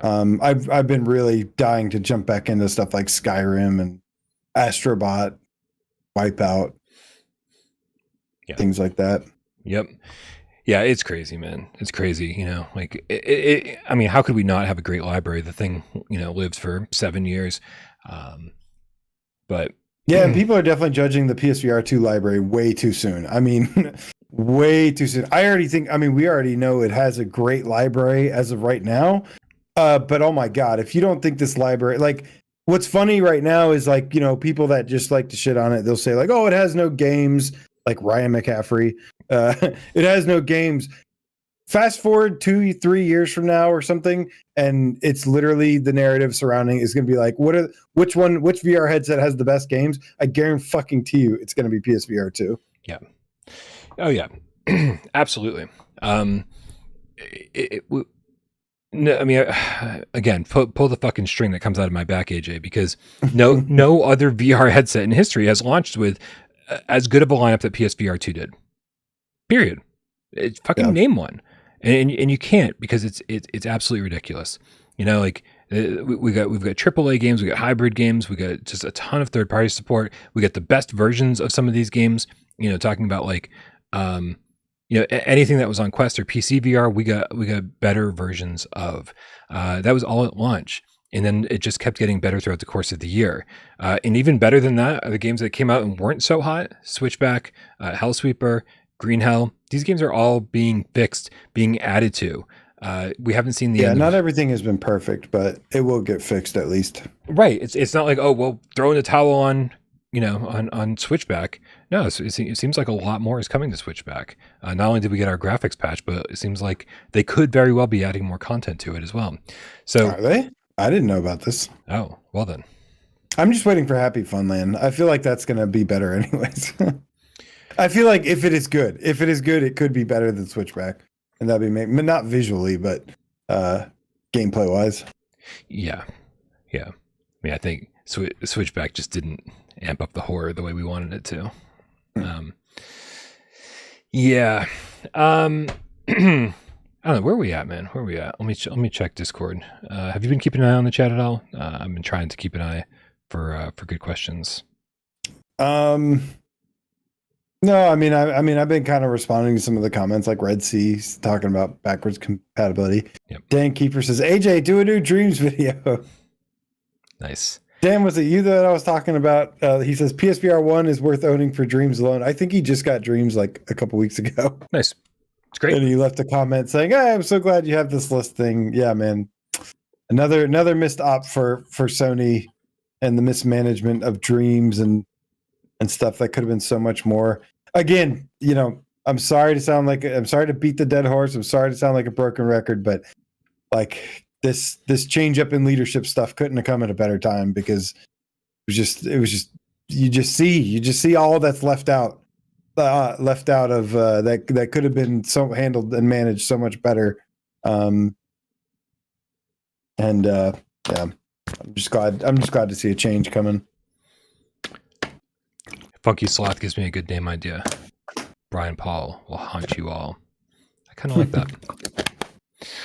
I was thinking more of the little things, the doll things you pull, and he says, you pull Brian, and he goes, and everything you see here is now playable in VR.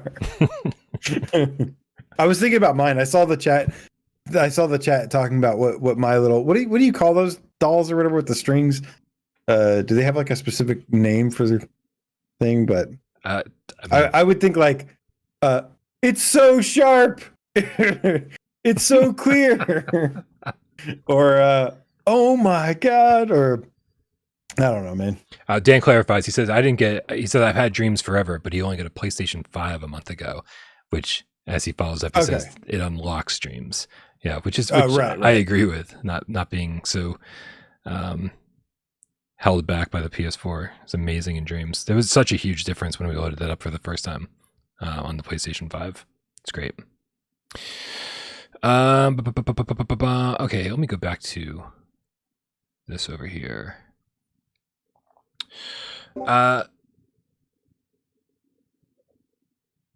Hold on a second. A couple tips. We got Super Cool Video Bro with the $5 tip, says, with PlayStation Portable supposedly having better link than regular remote play, do you think a PSVR2 refresh could be released with wireless connection?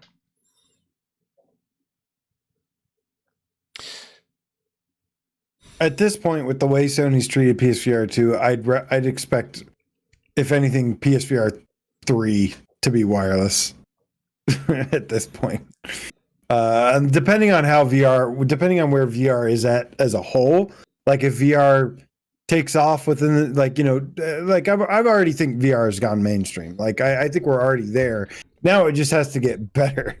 But I do think the majority of people understand what VR is for the most part, or at least have heard of it. Majority of gamers, majority of, whatever, they kind of know what it is now. But it still has to grow and become big enough and successful enough. And then we'll get a wireless version. Right now, not happening anytime soon. Yeah, I think hoping for it this gen.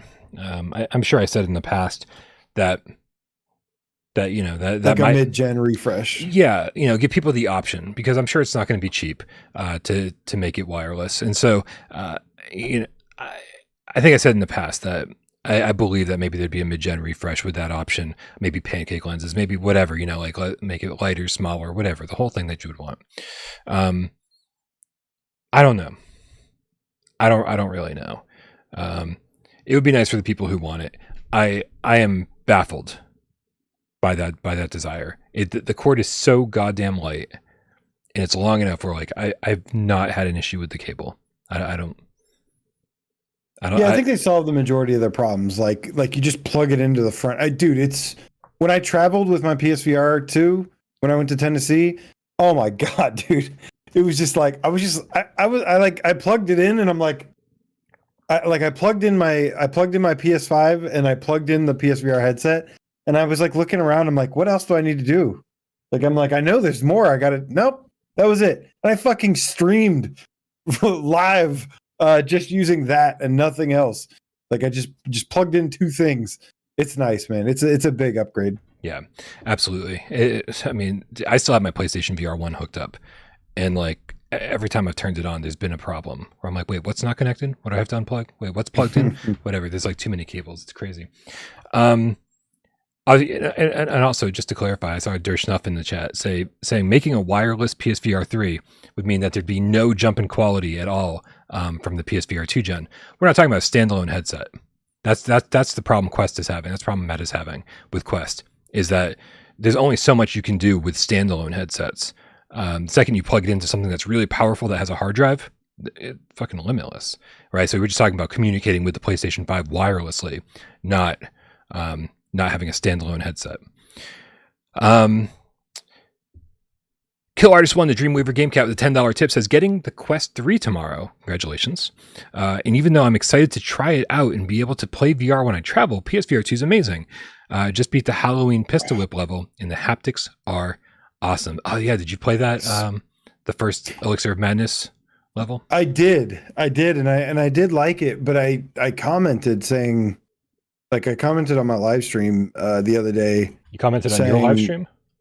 Yeah, I streamed like all the new releases. Unfortunately, I missed Pixel Ripped, which is a shame because it's really, really good on PSVR 2.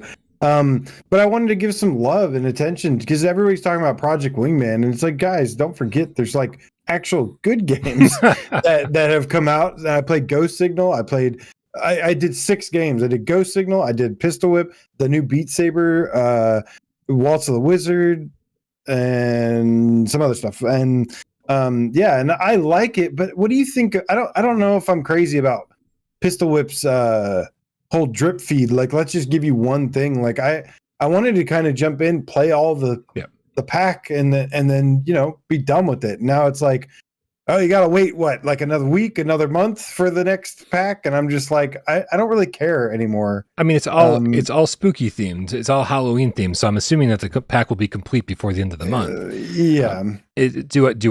Do I care? No, it's free. I don't know why they do this. Like, I don't think this is a good strategy, and I don't know why they continue to do this. Where it's like, let's release one thing, like just put it all together and be like, here's the huge fucking pack, like big massive update. You know what I mean? That's much more exciting. But it's free. Free. You can't be free. I paid for the game. Yeah, well, they don't have to keep delivering this shit. In fact, I think we can all agree that they've been delivering free content longer than anyone expected them to, and possibly longer than than they probably should be. I mean, they must be selling a lot of copies of Pistol Whip every month if they keep delivering free content like this. It's crazy. Doing something. However, as far as the level itself is concerned, it was really nice to see a lot of the additions that they made. Miles and I, the level looks nice. Neither one of us had been keeping up with Pistol Whip, so we weren't sure if the level interactions that they had with the columns that fall and the bookshelves that spin, and being able to like basically kill enemies by interacting with the environment. We didn't know if that had been done before in Pistol Whip because it's been a while since we checked in with it. But that was very cool. Shooting out the locks, shooting doors to open them, like very cool. Nice additions. Red Sea Gaming says Pistol Whip is my favorite VR game. Nice. Brian? Yes, AJ? I think it's that time. To read the next tip? Sure. Living Legend with a Canadian $10 tip says, should I get a PSVR 1 just for 5 games? Wipeout, Astrobot, Super Stardust, Hyper Void, Rush of Blood. These are the 5 games? You definitely could, but it should not be 2 of those. He says, or do you think we'll get those on PSVR 2 at some point? Okay, so wait, Wipeout seems like a no-brainer. Seems like it. Again, but they are developing a new Wipeout game supposedly. That's supposed to be hybrid. So we don't really know. Anything that's nothing is a no-brainer at this point, Brian. Nothing seems like a no-brainer. It seems like it would be. Yep. Yeah, Astrobot as well seems like a no-brainer. We shall see. Super Stardust was. I wouldn't play it on PSVR 1. The VR specific levels of Super Stardust were pretty generic, and then playing the actual game in VR was sort of kind of low res. It was harder to play it that way than it was just playing it on a flat screen. So I mean, you should get a PSVR for if you had 5 games. You get Wipeout, Astrobot, Rush of Blood is fine. Skyrim. We accept your submission. Rush of Blood is fine. Skyrim and Resident Evil 7. Immortal Legacy. Resident Evil 7. I mean, yeah, you should have said Resident Evil 7 first, and that way my number 5 would be Immortal Legacy. I don't know what we're getting. And the persistence. I could give you 15 or 20 games that are must-haves, but you don't need Super Stardust or Hyper Void. That's for sure. Yeah. Hyper Void. Like, there are a few people out there who really go to bat for Hyper Void. I've never understood it. I played that shit when it first came out, and I was like, "This is fine." I've played it since. I'm like, yeah, "This is fine," but it's certainly not like a must-have title. Anyway, it seems like I've certainly heard stories of people picking up a PSVR 1 extremely cheap, getting like the headset, all the cables, breakout box, move controllers, like the camera, everything for like less than $100. So there's never been a better time to pick up a PSVR 1. I'll say that. So Stephen Blaylock with the $2 tip says, "I'm so sick of not playing Bridge Crew on PlayStation VR 2. Grr." I like the little growl at the end. He's like, grr. Yeah. We could. I was gonna say we could do a whole episode on games that that still need to come to PSVR 2 from PSVR 1. But I think the fact is that we've done that episode like 3 or 4 times already. Already. So, all right. Brody says it wasn't Hypervoid free. Yeah, Hypervoid was free, I believe. I think it was free on Plus the month that it came out on. Okay, so here's the interesting part. It was a free PlayStation 3 game on Plus the month that the VR patch dropped. And so you could pick it up on PlayStation 3, get the PlayStation 4 upgrade for free, and then download the free PlayStation VR 1 patch for it. And so, yeah, in a very roundabout way, you could get Hypervoid free when it first came to VR. All right. Is it time for 20 questions, AJ? Is that what we're going with here? I think it's time for 20 questions, Brian. You're like, it was time for 20 questions an hour ago. I'm kind of dying over here. I'm not going to lie. Yeah? No, it's all good. It was nice to have, unfortunately there wasn't a lot of news, but it's fun to just kick back sometimes and talk with the chat. We do 3 of these a week. One of them should be a kickback episode every week. Yeah. The good news is we have Propagation Paradise Hotel to look forward to. Yep. What else is coming out this Angry week? Birds. People are interested in Angry Birds because it's got the level editor that you can make levels, share them with your friends. I don't care about that, but the game itself wasn't bad, and I imagine it's going to be a little bit slightly better on PSVR 2. Yeah. What else we got? Is that it? Is that all that's coming out this week? We get that Blink in the Vacuum of Space. Or I something. don't give a shit. Yeah, that's rough, man. Like, so they delivered a patch this week, so I got to check it out again. But at least pre-patch, man, the game itself is. It feels like it's. I mean, so they're marketing as an autism-friendly game, right? But it's not fun, and the whole time I'm just like staring at people talking to me, and the frame rate's atrocious. Yikes. So hopefully they fix that. I'll get back to you guys. So on paper, this is supposed to be the slowest week of the month. Yep. But it's still nice that we're getting Propagation Paradise Hotel because that seems to be like it's going to be pretty good. And who knows, we might get some stealth drops. Maybe we'll get Spaceship Imposter VR. Maybe this is the week we finally get it. Oh, I mean Among Us. No, I didn't. Yeah, man, let's play 20 questions before I have a stroke. I'm trying to find the game because I made Brian pick. He was gonna make me pick again, but I was like, I picked last time. Well, you threw us all off schedule when you showed up Wednesday and you begged to. Yeah, that was a good one though. Aspire 1. I'm so proud of that. I got you good. It felt good too. That was a lot of fun too. Shout out to Wes. Also shout out to Miles, my other co-host. Love you guys.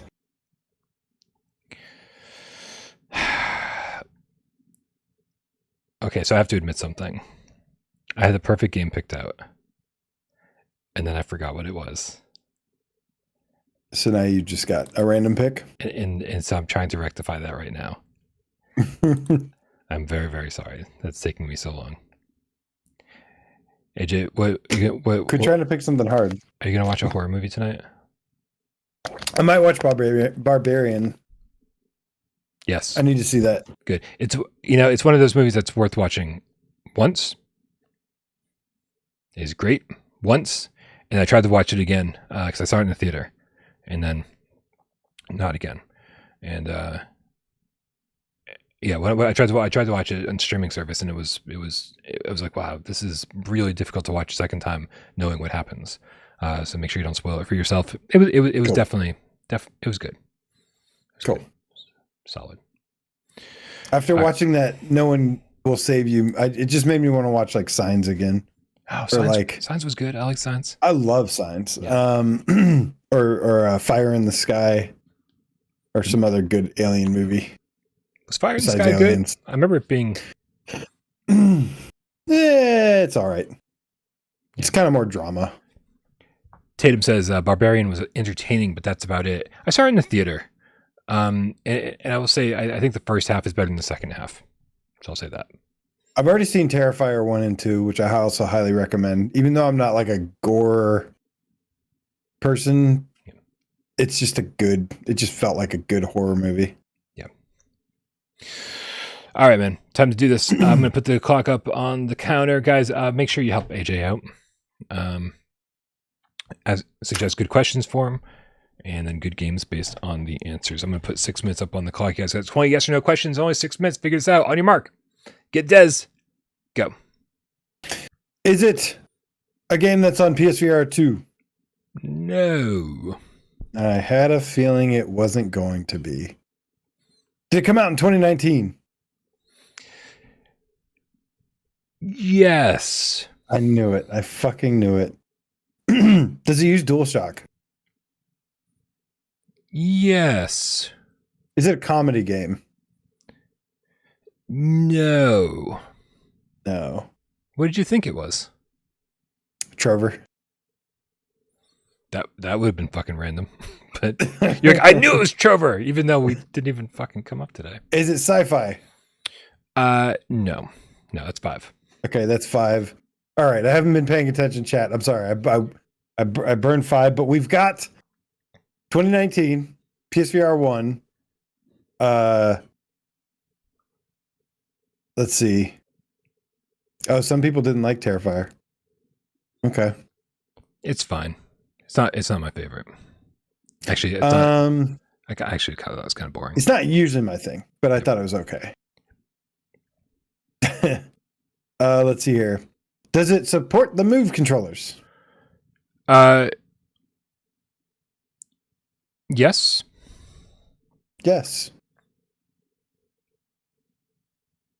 Does this game have node teleportation? No. No, so it's not Blood and Truth. So you wouldn't go that easy on me. Of course. Have you mentioned this game tonight? No, but I should have. No. That's a hint. So it's not Immortal Legacy. But it's some other game that he likes.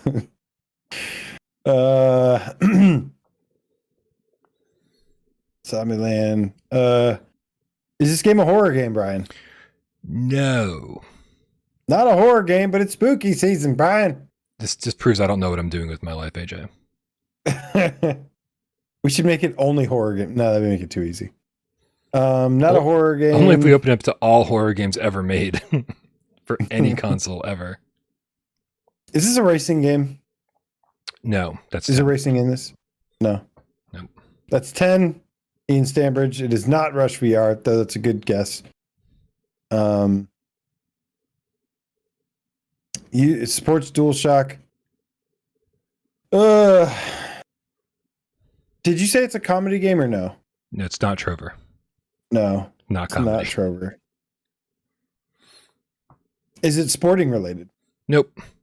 And everybody out there, stop cheating. Stop sorting the fucking PlayStation Store by release date. Catch and release. Dude, I miss Catch and Release. That is a game I really, really want to remaster of, but God knows where. God bless Jason, wherever he is. Out in the woods. I wonder if he knows the pandemic ended or is over. You're wasting valuable time. Is it a shooter? No. Not a shooter. Is it a puzzle game? No. Is it fantasy? Yeah, I think that's probably the closest you're going to find. This would be a fantasy game. Has this developer made other games for PSVR? No. That's 15. 15. Fantasy. Ooh, Looper. Is this game made by Highwire Games? Yes. Oh my God, Looper. You got it. Does this game have the... We should probably say something. If it wasn't for Looper, no one would ever win any game of 20 questions. Is that... I guess... Is that 2019? Is this game, Brian? Golem. This game is Golem. Yeah. One of the best PSVR 1 games that no one gives any credit toward, including you, AJ. Really oh, that's not true. I love Golem. You always shit on me when I try to say it needs a PSVR2 remaster, and I talk about I think you pushed it a little too hard, but somebody's got to. I think you say it's a little bit better than it is, but it was still really good, and I enjoyed it a lot. What? Give it to me. What's the release date? What's the price it released, and what is it? So all of these are very good questions, AJ. It released on November 14th, 2019 by Highwire Games, as you said. PlayStation VR exclusive. As we know, it released at... This is crazy, man. I believe it released... Do you remember when they... Yeah. You remember when it released on a different day than the announcement date? They were like, it's releasing this Thursday, and like it never came out. They're like, we don't know either. We don't really know what's going on. Yeah. This was after Jim Ryan took over, by the way. Oh my God. I'm just gonna blame him for everything. Dude, so Golem's always had different price points. It's currently $25 on the PlayStation Store. I feel like I remember it launching at 30. And then, but then the physical version came out, and the physical was cheaper. Like, I just remember there being all of this weirdness surrounding the release, as you just said, about like even getting it out on the right day. The physical came out day and date with the digital, but even that was a screwy launch. The prices were kind of screwed up. Like, nothing about this it. This was the beginning of the Jim Ryan era. We got Aspire 1 and Golem. Third-party games, AJ. Third-party games. Looper the Underground Gamecat says Golem has been picked once before, September 1st, 2021. It's been over 2 years since it was picked. Oh my God. Brian really? picked it. AJ guessed it in Shocker. 20 questions. Oh, wow. Yeah. Very nice. Golem did have nav controller support, and it was the only decent way to play this game. It never got support for using 2 move controllers, which would have been the optimal way to play it. Absolutely ridiculous. They didn't patch that in. They really endorsed playing it with a DualShock 4 in one hand and a move controller in the other. And I'll tell you that after 15 minutes, that shit is not comfortable anymore. It's like, I played the whole game that way. Not comfortable. And it was way more comfortable than the dumbass one controller system they had. You lean forward and hurt your back forever. Yep. I actually forgot about that you could play it with literally just one move controller. Yeah, and they wanted you to lean forward, and it like fucked up your back. Right. So dumb. And they like refused to listen to anybody. And then they were kind of dicks about it too. We're like, guys, this is like, we want to play this game for a long time, and it's like hurts my neck, it hurts my back. Yeah, they weren't very nice about that. Huge dicks about it. Yeah. Yeah. I fucking loved it. Zach Lightning says, who had a nav controller? So I had 2 when this launched. Both of them were dead. the batteries were just completely dead. So I went out to GameStop and and I said, hey, do you have any PlayStation 3 nav controllers? And I had to explain to the guy what a nav controller was. And he said, I don't know, let me go in the back and check. Because he looked in the computer and said, oh, we have a bunch of them. So he comes back with a whole bin of them. And I bought like 5 for $2 each because I was like, some of these have to be. I remember everybody was going out and buying them for like $2 to $5. Yep. I still have mine. I just didn't have the cable. I didn't have the right cable to sync it to my PS4 or whatever. Oh, right, because we'd moved from to be a data cable. Mini USB to micro USB at that point, or vice versa. I forget. Yeah, it was mini. Yeah. So and then we also used the nav controller on one other PSVR game, right? There was only one other, and it was Dream Match Tennis. I think only 2 ever supported it, ever. So weird. Yeah, so weird. All right, you guys, thank you so much for hanging out with us today. Thank you, AJ. Everybody, make sure you go subscribe to AJ over at PSVR Underground. The link to his channel is in the description below. It's gonna be a fun month between watching everybody stream. Between watching AJ and Miles and Wes and myself play and stream all these upcoming horror games, man. Like, I'm going to have a blast. I'm going to have a blast watching you guys play. I'm going to have a blast playing it myself. And I think there's going to be a ridiculous amount of good content on all 4 of the channels this month. But thank you to everybody who hung out on this nice, relaxing kickback Monday. Thank you to everybody who supports us financially. Is that where I go with this? I don't fucking remember, man. Patreon.com/WithoutParoleGames. Being a member over here, it all helps keep the lights on. Everyone who tips during the show, we love you so very much. Everyone who helps the channel out behind the scenes, all the moderators, Rypop for uploading this on podcast services, and Sci-Fi Gamecat Henry for putting timestamps into this after the fact.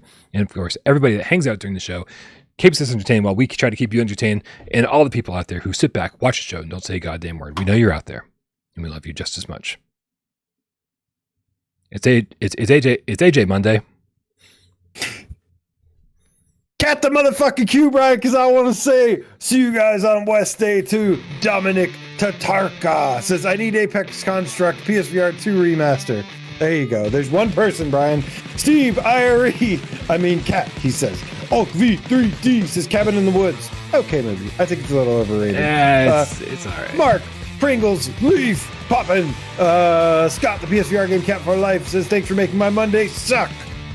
Just a little bit less. ET.2K9.now says, excited for end of the month. Yes, man. End of the month. Oh, my goodness. Indie Soul Loves VR says, happy October. Guys on fist bump to you. Secrets of says, do not watch Exorcist the Believer. Awful. I did see the Pope's Exorcist, and it was okay. It's okay. It was okay. It's a fun. I think it's a fun time. It's okay. A fun time. Still go watch Talk to Me. That's the best one I've seen lately. Agreed. Nihilus Ryan, my metal feline friend, says, loving Ghost Signal, by the way. 2 great games galore. Yeah, man. Ghost Signal's pretty dope. Ghost Signal and Gazzlers are both very good. Kill Artist, the Dreamweaver, Gamecat, loving playing my scary backlog this month. Gamecat Behemoth says, watch No One Will Save You. We just talked about that earlier. Sorry, we didn't like it. Not good, man. Nope. I did not like it. Apologies. Apologies. I love your name, though, Gamecat Behemoth. It's secret. Wait, I keep saying the same people's names over and over. Distracted says, stay alive. Chrome Colossus. Chrome, you got to answer me this, man. The bug in Project Wingman, is it that the final boss respawns over and over and over and over and over, like endlessly? Is that the bug in Project Wingman? Let me know, please. Dan Kiefer, my dude, says, always keep your GIMP fed. That was the comment you wanted to read out loud? That was the one. I don't screen these, man. I don't screen these. I just look and read. Aim and fire. Yeah. Mark Pinglesy says RoboCop Rogue City would be good to bring to PSVR 2. Everything would be good. Mark Pringlesleaf. Yo, Mark, actually, the Game Cat Army General. Mark Pringlesleaf actually brought up a good question during the show when we were talking about Wander or Fragments of Fate a little bit. He said how much of this trailer is actually new content that they were showing. And I want to say that almost everything in that trailer, in the Fragments of Fate trailer, was showing something new. Even if it wasn't a new environment, it was like, oh, you can now wipe dirt off of a mirror, and now you can see your reflection. And now it's like you can locate missing items, and now you can climb, and now you can slide, now you can everything, but you don't have to teleport out windows anymore. It's like I think everything in that trailer, just to answer your question really late, my friend. I think they were purposefully showing certain things in that trailer, all because it was new ways to interact with the world. So I think all of it was new. Says no, the missiles for enemies and you stop firing. I don't know what that means. The missiles for enemies. So it's not that so now you're thinking that there's 2 bugs in the last level. Yeah, I don't know. No, it's something else, but I didn't beat it, but I did get to the final boss. I ran out of ammo though, and I was like, I don't feel like doing this again. Yeah. Hey, guess what, Brian? I've got my whole week planned. I'm gonna be watching horror movies. Yeah. Yeah. Uh-huh. And then Friday the 13th, gonna be watching the 4th. And which one is Jason Takes Manhattan? Is it the 5th? No, I think it's like the 8th. I think it's 8. Yeah. Okay. I don't think I've seen like 5, 6, 7, or 9. If there are that many. I do like Drag Me to Hell is a great film. Sam Raimi, baby. I love Drag Me to Hell, dude. Yeah. All I gotta say is the goat, man. The goat's fucking awesome. Evil Dead. Oh, the goat in the movie. The goat in Drag Me to Hell. Yep. Yeah. So good. Saturday, we're going to Six Flags over Georgia. Going to Fright Fest, baby. I'm going back. Okay. Going back to Fright Fest, Brian. Okay. The main attraction, the haunted house or whatever, is Saw X themed. They have a Saw X maze. And we were gonna go this previous weekend, but it's not live yet in Georgia, so we delayed it so that I can we're going this weekend regardless, so I really, really hope it's there. Nice. So anybody wanting to meet AJ in the flesh can just fucking show up and look around. Yeah, man. Beanie. If you live in Georgia and if you're a fan of the show and the channel and you're going to Six Flags Fright Fest, hit me up, send me a DM. I will gladly meet you there and say hello. I love you. Won't you tell me your name? Hey AJ. Hey Brian. You want to use the Wayback Machine and see what's happening on Without Parole on Yes, I love this. This is my favorite thing. I never think about this until the absolute last second. So when it pops up on screen, it's also a surprise to me. Because these thumbnails are really small. So all right, this is what was happening we're really close. 2 years ago, October 8th, 2021. Here we go. It is Song in the Smoke Game of the Year? Question mark. Nice. And then I do like game speak. Question mark. Song in the Smoke Game of the Year. And then the other headline was a huge Arashi combat patch out now. So as we talked about during the show today, the combat in Arashi was bad, but it launched even worse than it was. Yeah, it was pretty bad. Wow. It was really bad at launch. Like the sword fighting in particular. It's not necessarily all the combat. Yeah. Like the game is pretty good. It's like it's kind of a letdown that a ninja game, samurai game doesn't have good sword gameplay. And that was the problem with it. But Song in the Smoke, man. Yeah. Game of the Year 2021, no doubt. Yeah. Are you just doing like 2 years ago? Is that what you're doing? So basically it depends on the date because I'm trying to match the date that's closest to the date that we're on. Like, okay. I can go back further. I can go to the October 10th of 2019. Oh, wait, let me guess. Go ahead, guess. AJ hasn't seen Dreams. it. Nope. It is a mock-up of the PlayStation 5, which is actually turned out to be the PlayStation 5 dev kit. There's not even a headline. It's just a picture with the PS5 logo on it. Is it that thing that looks like a Laserdisc player? Yeah, that's the one. Okay. Yeah. Boy, I was really phoning in the thumbnails on some of these. I think I used to really give you lots of shit about the thumbnails. You never stopped giving me shit about the thumbnails. It is literally 4 years later, and we're in the exact same boat we were in 2019. Okay, good. Yeah. I mean, I don't listen to you, but that's still a thing. All right. I have to restore the proper thumbnail. There it is. The best month for VR yet? The answer is probably. We shall see. Have a good night, everybody. We love you all.